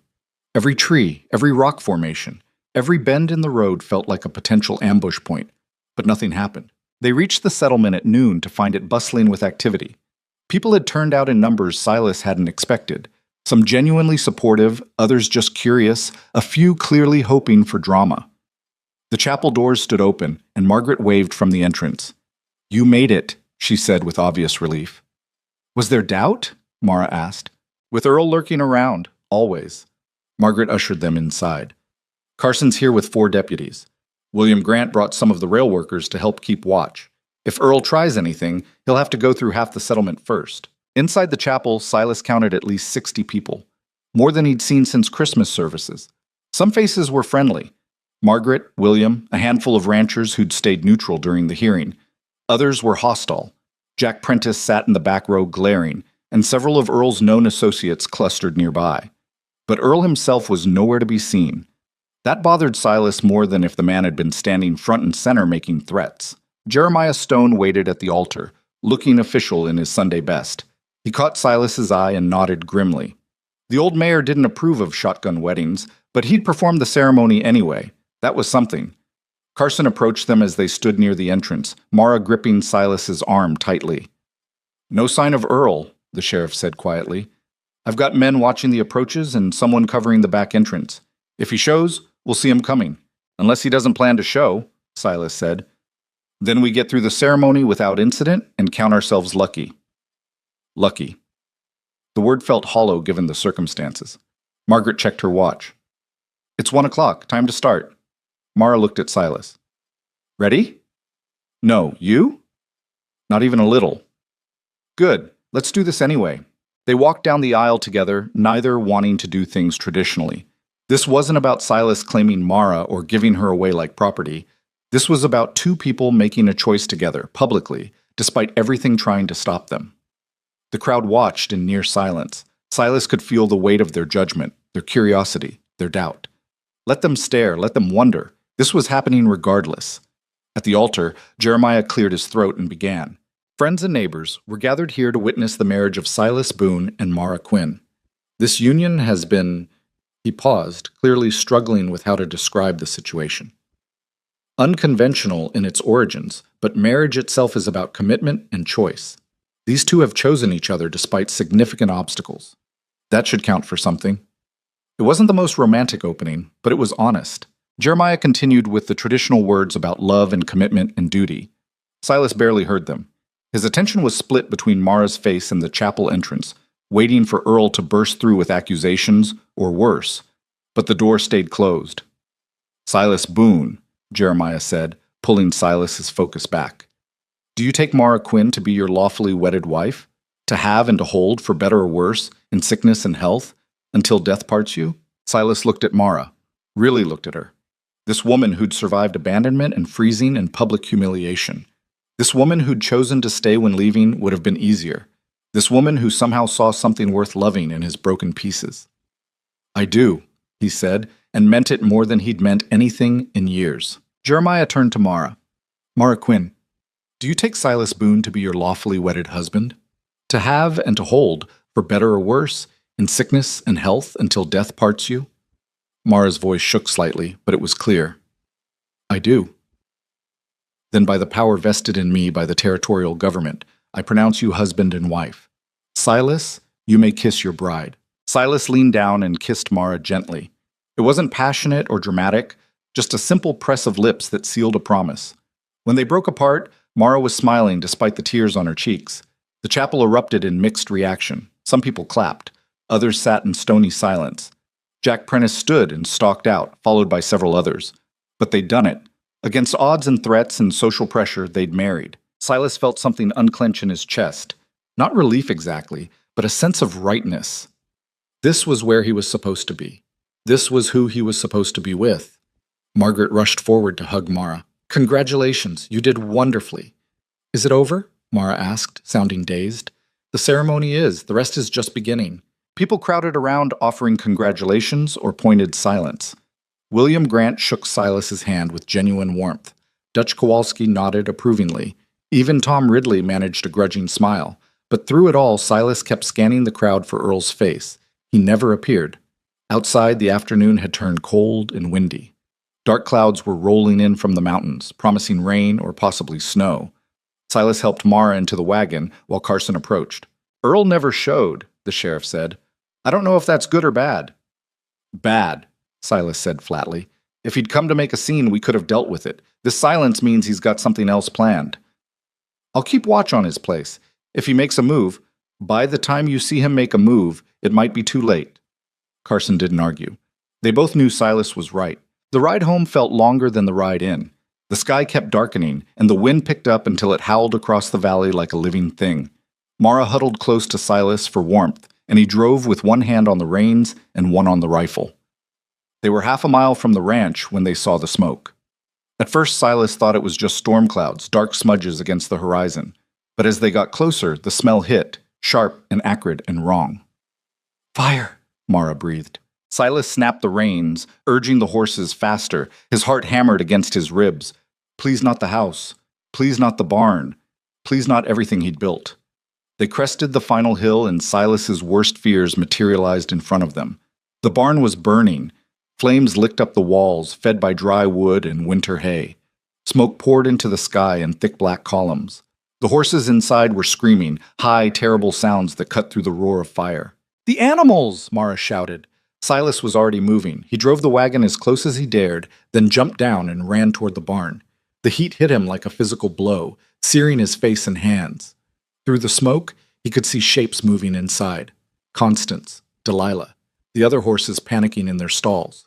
The barn door was closed, locked. Someone had locked the barn door from the outside.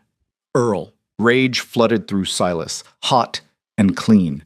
He grabbed an axe from the woodpile and swung at the lock, once, twice, 3 times. The metal finally gave way and the door swung open, releasing a wall of smoke and heat that nearly knocked him backward. Inside was chaos. Flames crawled up the walls and across the ceiling. The horses thrashed in their stalls, wild with terror. Silas could barely see through the smoke, could barely breathe. He heard Mara behind him. I'll get Constance! You get Delilah! Stay back! But Mara was already past him, moving toward Constance's stall with her dress hiked up and her shawl pressed over her mouth. There was no time to argue. Silas ran for Delilah's stall, fumbling with the latch while the black mare tried to kick through the wall. Easy, girl, easy! He got the door open and Delilah bolted past him, nearly trampling him in her panic. He watched her disappear into the smoke, hopefully heading for the exit. Around him, the barn groaned. Support beams cracked. Part of the roof collapsed in a shower of sparks and burning wood. Mara! Silas shouted. Here! I've got her! Through the smoke, he saw Mara leading Constance toward the door. The roan mare was calmer than Delilah, responding to Mara's voice even through the terror. Silas turned to the last stall. The old gelding they used for light work stood frozen in the corner, too frightened to move. Come on, you stubborn bastard, Silas muttered, grabbing the horse's halter and pulling. The gelding resisted, eyes rolling white. More of the roof gave way. Burning debris rained down around them. Silas! Mara's voice, desperate. The whole thing's coming down. I know, I can't. The gelding finally moved, surging forward with such force he nearly yanked Silas off his feet. They ran together through the smoke and flames, Silas's lungs burning, his eyes streaming. He couldn't see the exit, could only follow the sound of Mara's voice calling him. Then he was outside, gulping clean air, coughing so hard he thought he might vomit. Mara grabbed his arm, supporting him as he doubled over. Behind them, the barn roof collapsed entirely with a sound like thunder. They stood in the yard watching everything burn, the structure, the hay, the tools. 3 years of work and memory reduced to ash and smoke. The horses milled nearby, singed but alive. That was something, at least. Mara's wedding dress was ruined, covered in soot and torn at the hem. Her face was streaked with smoke and tears. But she was alive. They were both alive. Earl, she said, and it wasn't a question. Had to be. Silas's voice came out hoarse from smoke. The door was locked from outside. This was deliberate. Where is he? Probably watching from somewhere, waiting to see if we made it out. As if summoned by the words, a figure appeared on horseback at the edge of the property. Even through the smoke and distance, Silas recognized Earl's silhouette. The man sat there for a long moment, just watching. Then he raised one hand in a mocking salute and turned his horse away. Rage, unlike anything Silas had felt since the war, flooded through him. He started toward the house where he kept a loaded rifle, but Mara grabbed his arm. Don't! He just tried to kill us, tried to burn us alive. I know, but if you go after him now, you'll be the one who gets arrested. He's counting on that, counting on you being angry enough to do something stupid. Silas wanted to argue, wanted to chase Earl down and make him answer for every cruel thing he'd done. But Mara was right. This was exactly what Earl wanted, to provoke Silas into violence that would finally justify everything Earl had been saying. "Then what do we do?" Silas asked through gritted teeth. "We survive, we rebuild, and we make sure everyone knows what he did." They stood there in their ruined wedding clothes, watching the barn burn down to embers while storm clouds gathered overhead. The first drops of rain began to fall, too late to save the structure, but enough to keep the fire from spreading to the house. Small mercies. Carson arrived an hour later with 2 deputies, drawn by the smoke. He took one look at the destruction and swore. "Earl?" "Who else?" Silas's voice was still rough. Carson rode out to Earl's ranch immediately, but returned empty-handed.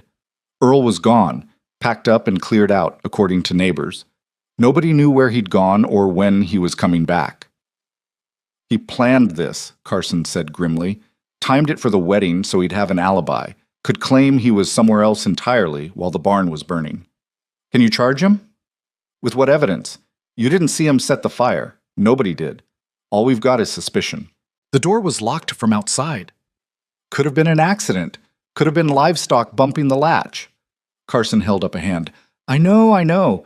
But a judge would need proof, and we don't have it. Not enough to convict, anyway." Silas felt defeat settle over him like a weight. Earl had won. Not completely. They were alive. The house was intact. The animals survived. But he delivered his message clearly. "I can hurt you whenever I want, and there's nothing you can do about it." Mara seemed to read his thoughts. "He didn't win," she said fiercely.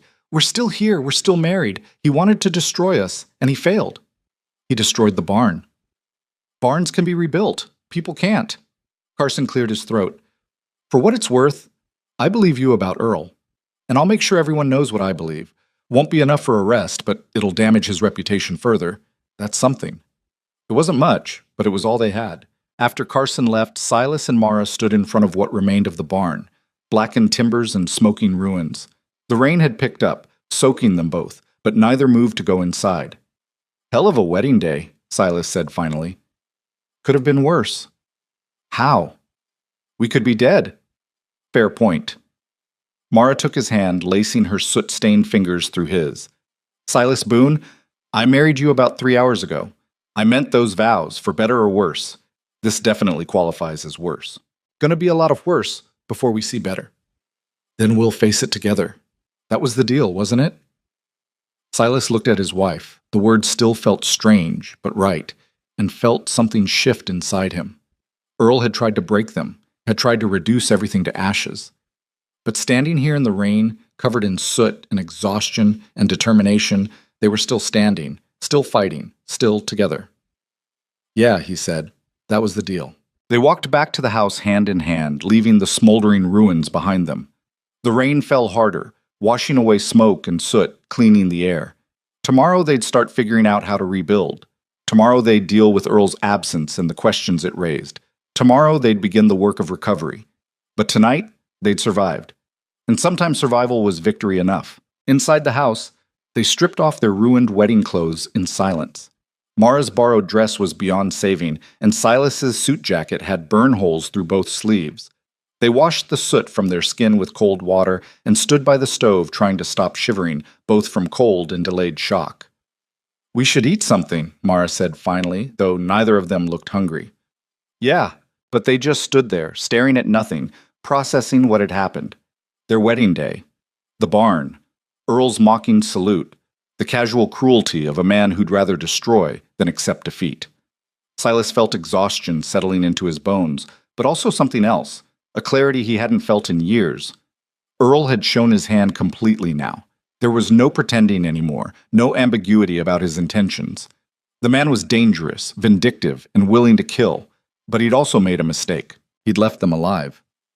"We need to be ready," Silas said. "Earl's gone now, but he'll come back. Men like him always do." "I know." Mara pulled a blanket around her shoulders. "What do we do until then?" "We rebuild, we get stronger, and we make damn sure that next time we're not caught off guard." The words sounded confident, but Silas felt the weight of uncertainty behind them. How did you prepare for a man with no conscience? How did you defend against someone who'd already shown he was willing to burn everything down? They ate a silent dinner of bread and cold meat, then sat by the fire until exhaustion finally pulled them toward sleep. At the door to her room, no, their room now, legally, Mara paused. I don't want to be alone tonight, she said quietly. Neither do I. They lay together in the narrow bed that had been Silas's alone for 3 years, neither touching beyond holding hands, both listening to the rain hammer the roof and wondering what tomorrow would bring. At some point, exhaustion won and Silas fell into restless sleep filled with dreams of fire and smoke and Earl's cold smile. He woke to gray dawn and the smell of coffee. Mara was already up, dressed in her work clothes, moving around the kitchen with quiet efficiency. When she saw him, she poured a second cup and brought it to the table. Couldn't sleep? He asked. Too much to think about. She sat down across from him. I've been making a list. Things we need to do. Like what? First, assess the damage. See what can be salvaged from the barn. Second, inventory our supplies. We lost tools, hay, stored grain in the fire. We need to know what we have left. Third, figure out how much it'll cost to rebuild and where we'll get the money. Silas listened to her methodical planning and felt something warm move through his chest. This was Mara at her core. Practical, determined, refusing to be broken by circumstance.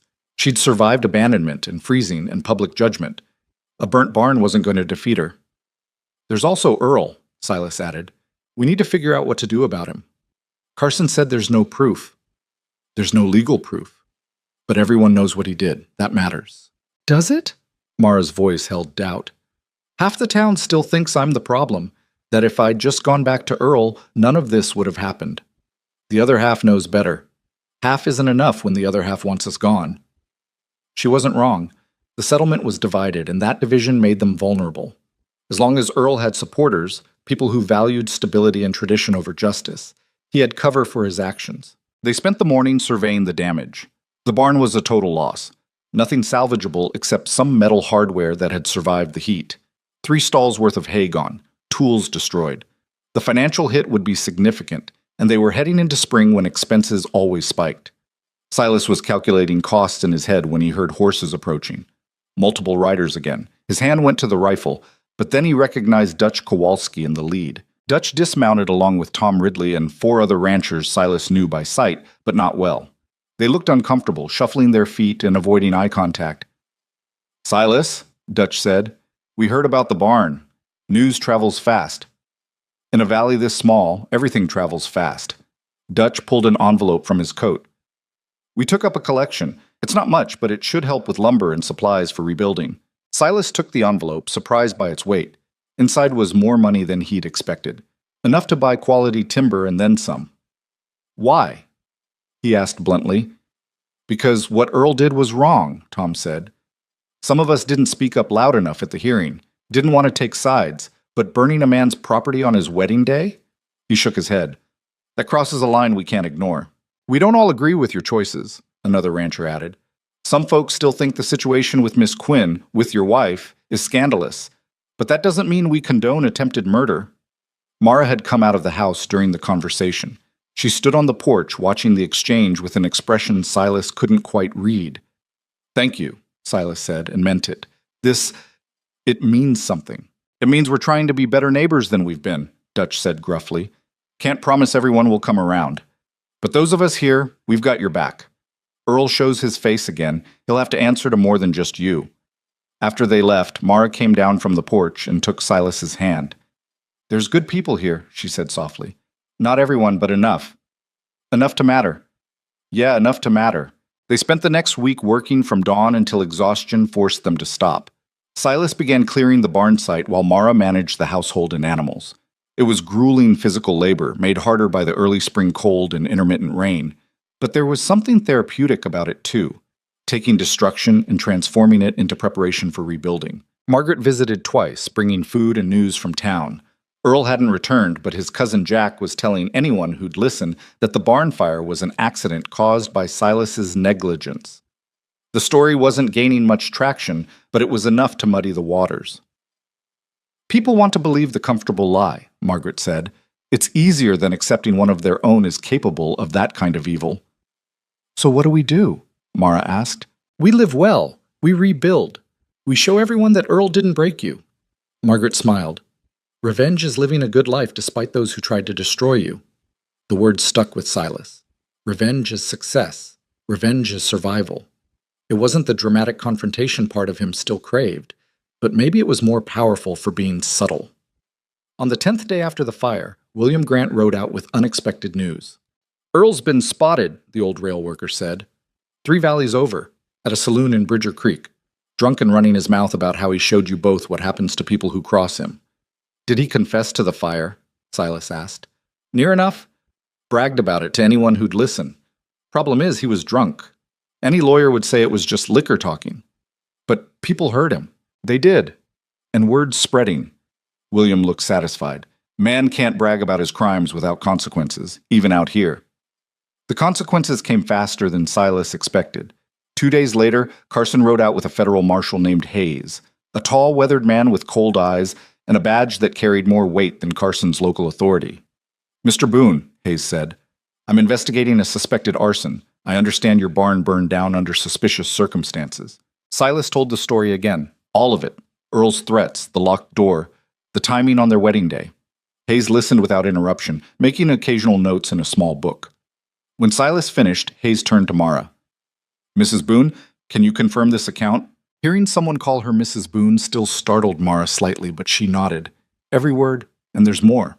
Earl Tanner abandoned me during a blizzard, tried to claim I stole from him, and has been threatening us since the moment Silas saved my life. Hayes made more notes. I'll need sworn statements from both of you. Also from anyone who witnessed Earl's behavior at the saloon in Bridger Creek. He looked at Carson. Sheriff, I'm placing Earl Tanner under investigation for arson and attempted murder. If he returns to this valley, I want to know immediately.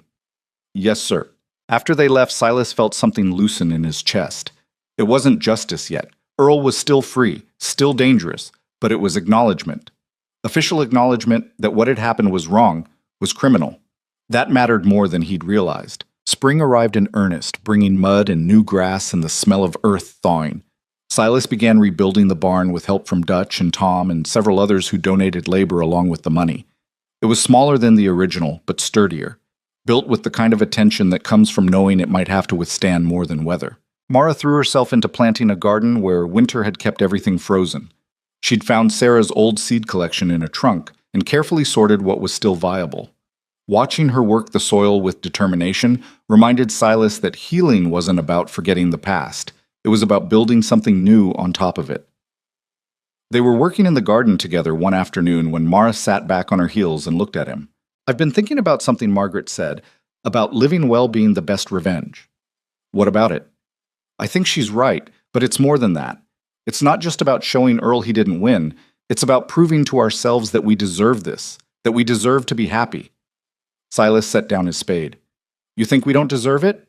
I think we're both carrying guilt. You for surviving when your family didn't. Me for causing trouble for you. For being the reason Earl burned your barn. We keep waiting for the other shoe to drop because we don't quite believe good things are allowed to last. The observation hit harder than Silas expected. She was right. He'd been holding happiness at arm's length for 3 years, afraid that wanting it would somehow dishonor Sarah and Emma's memory. And Mara had been doing the same thing, treating joy as temporary because her whole life had taught her not to trust it. So what do we do about it? He asked. We choose to believe we deserve this. Every day. Even when it's hard. Especially when it's hard. That simple? That difficult.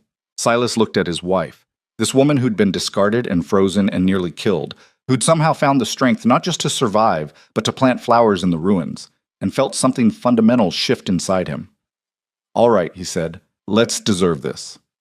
They worked until sunset, planting seeds that would bloom months from now, building toward a future neither had believed possible 6 months ago. The break came in late May. Hayes returned with Carson and 4 deputies, their faces grim. Silas and Mara met them in the yard, both immediately on edge. We found Earl, Hayes said without preamble. He's been living rough in the mountains, drinking heavily. When we tried to bring him in for questioning, he resisted, drew on one of my deputies. Is he dead? Mara asked. No, wounded and in custody. He'll stand trial for the arson and for assaulting a federal officer. Hayes looked between them. This is going to get complicated. Earl's family has money, can afford good lawyers. They'll try to discredit you both, Make the whole thing about your relationship instead of his crimes. Let them try, Mara said. Her voice was steel. I'm done being afraid of what people think. The trial was set for July at the territorial courthouse, 2 days' ride from the valley. The weeks leading up to it were tense. Jack Prentice and several of Earl's supporters tried to organize a defense fund, but the combination of Hayes's investigation and Earl's drunken confessions in Bridger Creek had damaged his credibility badly. Most people wanted distance from the whole situation. Silas and Mara prepared their testimony with help from Hayes, going over every detail until they could recite it perfectly. It was exhausting and invasive, dragging up every painful moment of the past months. But it was also necessary. The day before they left for the trial, Margaret visited one final time. Whatever happens tomorrow, you've already won, she said. You're here. You're together. You built something good from something terrible. That's what matters. What if the jury doesn't see it that way? Mara asked. Then the jury's wrong. But I don't think they will be. You've got truth on your side, and truth usually wins. Eventually. The courthouse was imposing, 3 stories of stone and timber that made the valley's small chapel look like a toy. Inside, everything was formal and intimidating. The judge was a severe woman named Blackwell, who'd earned a reputation for being fair but harsh. The jury was 12 men pulled from surrounding territories, none of whom knew Earl or Silas personally. Earl sat at the defense table looking gaunt and older than his years. His arm was bandaged from the deputy's bullet, and his eyes held a feverish intensity that made Silas's skin crawl. The prosecution presented their case methodically. Hayes testified about the investigation, the locked barn door, the timing. William Grant testified about Earl's threats and his confession at the saloon. Tom Ridley testified reluctantly about Earl's behavior and reputation. Then it was Mara's turn. She took the stand wearing a simple dress Margaret had loaned her, her hands folded calmly in her lap. The prosecutor walked her through the entire story. The mail order arrangement, Earl's rejection when she told him about her potential infertility, the abandonment in the blizzard, everything that followed. Earl's lawyer tried to rattle her during cross-examination. Isn't it true, Mrs. Boone, that you conspired with your current husband to defraud my client? No. Isn't it true that you never intended to marry Earl Tanner? I intended to marry him until he left me to die. After that, my intentions changed. How convenient that you found shelter at Mr. Boone's ranch. It wasn't convenience, it was survival. And I didn't find it. He found me, unconscious and freezing. So you say. So I know. The lawyer tried several more angles, but Mara didn't budge. She answered every question clearly and calmly, never getting defensive or emotional. She was credible in a way Earl's lawyer couldn't undermine. When Silas took the stand, he kept his testimony simple and factual. Yes, he'd found Mara at the rail shelter. Yes, he'd seen Earl ride past his ranch alone. Yes, the barn door had been locked from the outside. No, he had no doubt Earl was responsible. Earl's lawyer painted him as a lonely man taken advantage of by a scheming woman, but the accusation fell flat. The jury could see Silas clearly, a straightforward rancher who'd done what any decent person would do. Earl himself chose not to testify. His lawyers probably advised against it, knowing his temper would work against him. The closing arguments took most of the final day. The prosecution emphasized the pattern of behavior: abandonment, threats, arson, showing Earl as a man who treated women as property and responded to rejection with violence. The defense claimed reasonable doubt, suggested the barn fire might have been accidental, painted Mara as a gold digger and Silas as her dupe.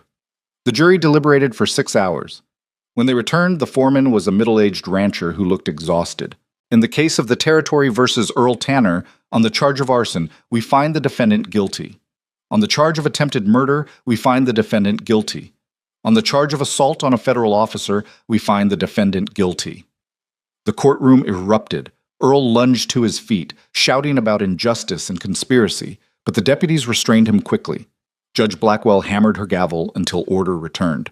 Earl Tanner, she said coldly, you are sentenced to 15 years in the territorial prison.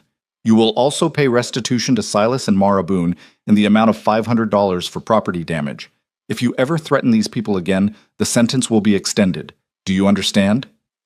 Earl spat something vicious, but the deputies dragged him away before he could finish.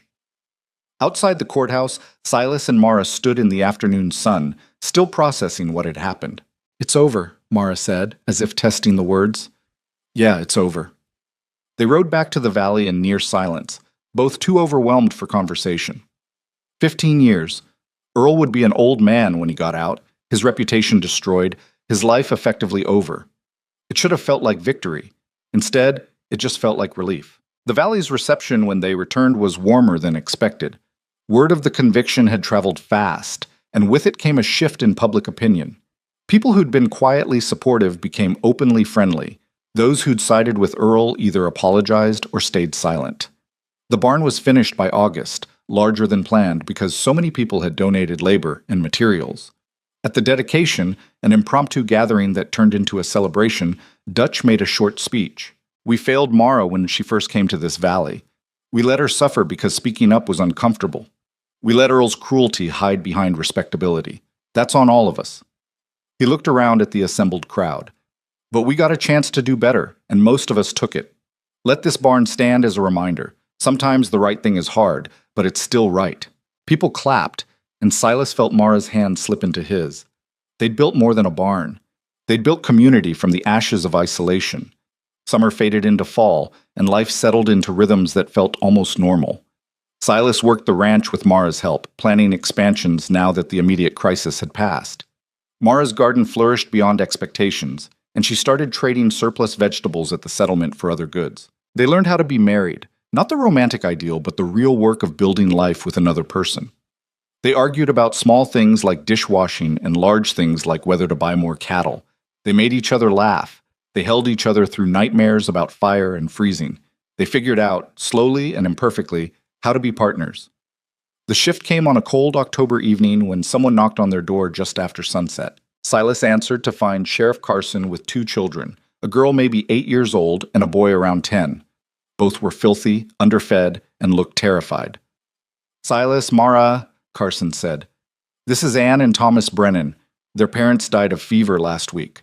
They've got no family, nowhere to go. The settlement doesn't have proper orphan services, and winter's coming." He paused. "Margaret suggested I ask if you could." He didn't finish the sentence, but he didn't need to. Mara appeared beside Silas, taking in the situation with quick understanding. "They need a home. Temporarily, at least. Until we can find—" "No," Mara interrupted. "Not temporarily. If they're staying properly." She looked at Silas, a question in her eyes. This was huge. They'd barely figured out their own relationship. Taking in 2 orphaned children would change everything.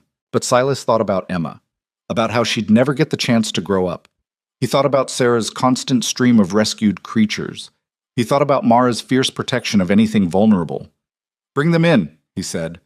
The children were hesitant, clearly expecting to be turned away or treated harshly. Anne clutched her brother's hand so tightly her knuckles were white. Thomas watched them both with guarded eyes, ready to run.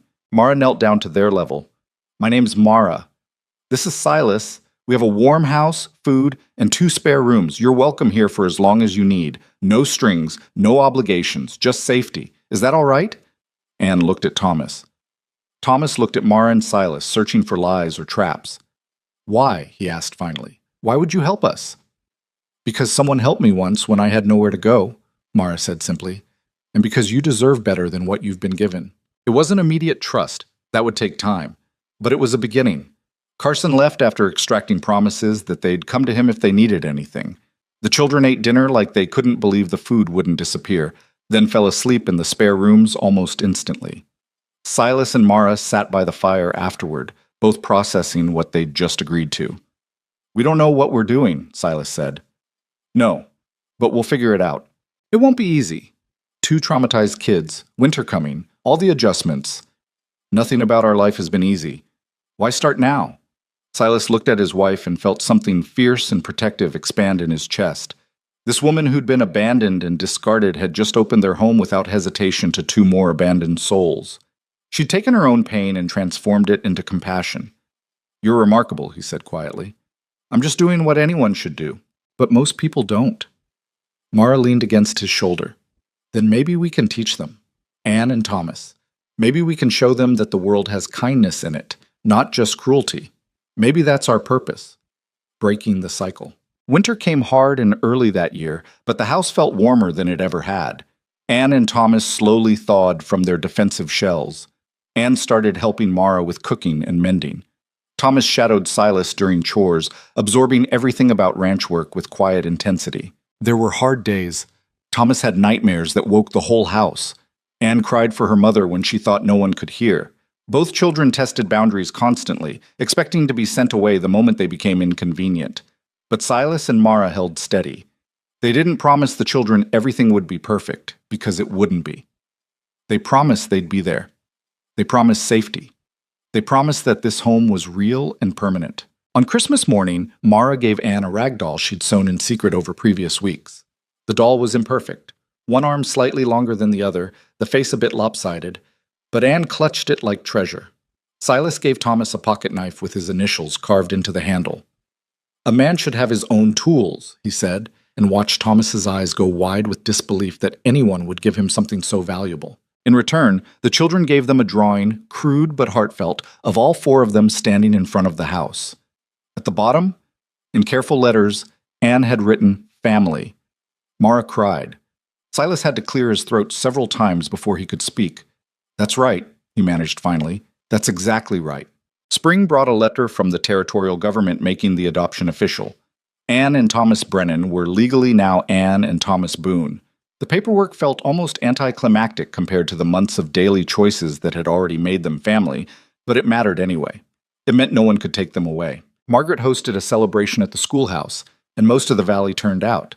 People brought food and small gifts for the children. William Grant played fiddle while couples danced.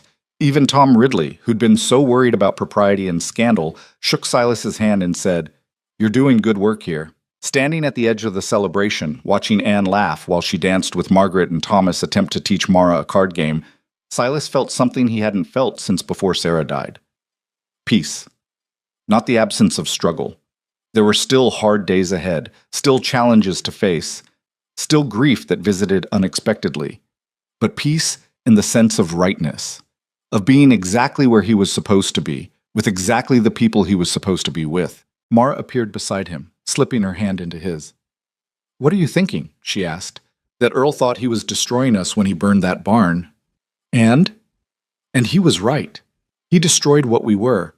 But what we built from the ashes is better than what came before." Mara looked at Anne and Thomas, then back at Silas. "You think they'll be all right, the kids?" "I think they'll be what we all are, damaged but healing, scared but brave, imperfect but trying." He squeezed her hand. "I think they'll be exactly what they need to be." Summer brought prosperity, good prices for cattle, excellent crop yields, a barn that had never been more full. The ranch wasn't wealthy by any measure, but it was stable. More importantly, it was home in a way it had never been when Silas lived there alone. Anne started school in the fall, thriving despite initial struggles with reading. Thomas showed an unexpected talent for working with horses, developing the same intuitive sense Mara had. Watching them grow and heal was its own kind of miracle, proof that love and stability could repair damage that seemed irreparable. One evening in late October, exactly a year after the children had arrived, Silas stood at the fence line watching the sunset paint the mountains gold and purple. The barn stood solid behind him. The house glowed with lamplight. Somewhere inside, Mara was helping Anne with schoolwork, while Thomas did chores with the same methodical care Silas had taught him. This was what winning looked like. Not dramatic, not perfect, just real. A life built from choice and courage instead of fear and obligation. A family formed not from blood, but from the deliberate decision to show up for each other day after difficult day. Earl Tanner had tried to reduce everything to ashes, had tried to prove that cruelty was stronger than kindness. He'd failed. Not because he'd been defeated in some grand confrontation, but because Silas and Mara had simply refused to let him define their story. They'd taken the worst thing that could happen and transformed it into foundation. Taken pain and made it purpose. Taken isolation and built community. That was the real victory.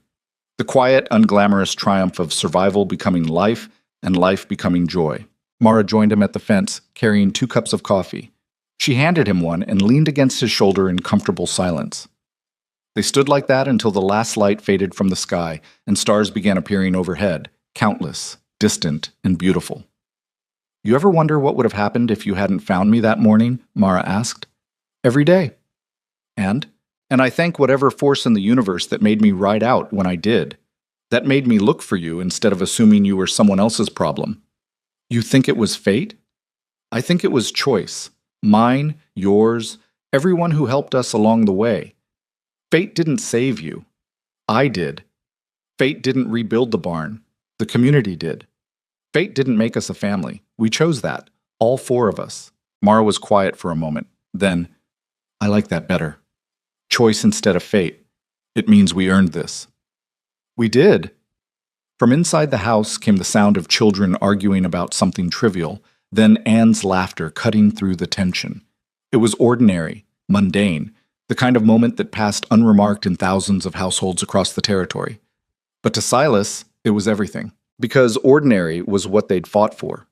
Ordinary was the prize at the end of all that struggle and fear and courage. The right to live quietly, raise their children, build their home, and exist without constantly looking over their shoulders. That was the lesson Earl had never learned, that power wasn't about domination or control. Power was having the courage to be vulnerable, to care about people, to build something that could be destroyed and build it anyway. Love wasn't weakness. Love was the strongest thing in the world because it kept existing despite every reason not to.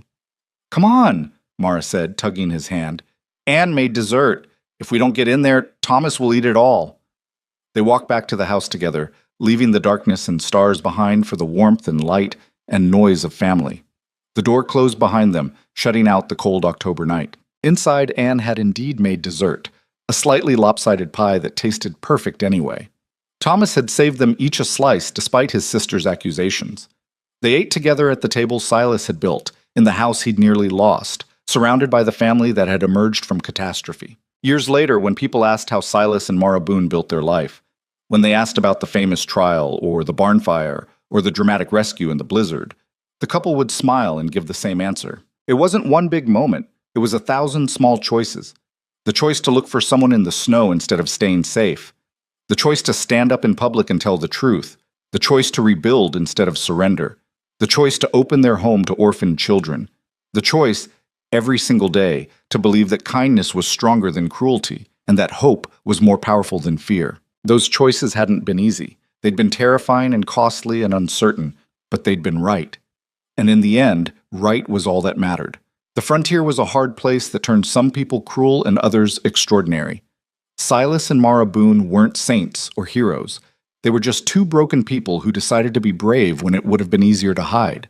They were proof that survival wasn't enough. What mattered was what you built from the wreckage. The valley would remember their story for generations. But the real legacy wasn't the dramatic tale of rescue and revenge.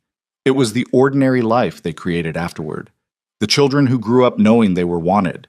The neighbors who learned that standing up mattered. The quiet demonstration that love, real love, wasn't found in comfort. It was forged in hardship, defended with courage, and earned one steadfast choice at a time.